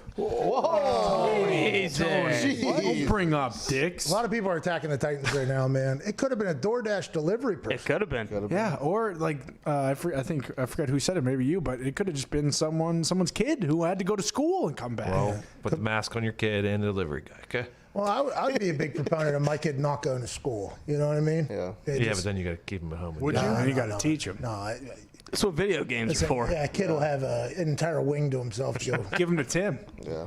Tim McAfee? Yeah, give him to your father, Tim McAfee. Think about how much he'll learn in one day. Tim Holy shit. McAfee might take that kid right to the epicenter of COVID and say, toughen up. Here we go. And think about how much that kid will learn. Hey, your granddad and grandson are going to get it together here. This will be a moment we'll remember forever. That's what Tim McAfee might do. Forever won't be for that long after. Very intriguing day today in the NFL. We'll be back tomorrow to chat about it. AJ, do you have anything to say to the 24,000 people that are currently watching? We appreciate them so much. No, I don't know. I thank you to the people that watch, man. Whenever I go anywhere, I hear people always yell to me. Like I was the Southern Miss. People yell to me at the airport or say at the game, "Oh, love what you do with Pat. McAfee's great." Is that how they Pat sound? really like that all the time? Like that's the questions I get. I love it. I say, you know what? Nice. Pat's actually a legit awesome guy, and yes, he is. What you see on camera, that is him 24/7. And by the way, some people hate that. So the people that say they like it, tell them I appreciate them. And the fact that you did not drop a Southern accent in there at all was pretty impressive because you didn't want to mock those beautiful people down in Southern Mississippi. From all of us to all of you, another Aaron Rodgers Tuesday is about to conclude. Zito, you have any final thoughts or statements about anything? Lent, football, life, your poll? Well, I will say snakes do sense earthquakes first. Bingo. All right, that's the show. Thank you so much. Have a great day. Nailed it, Zeke.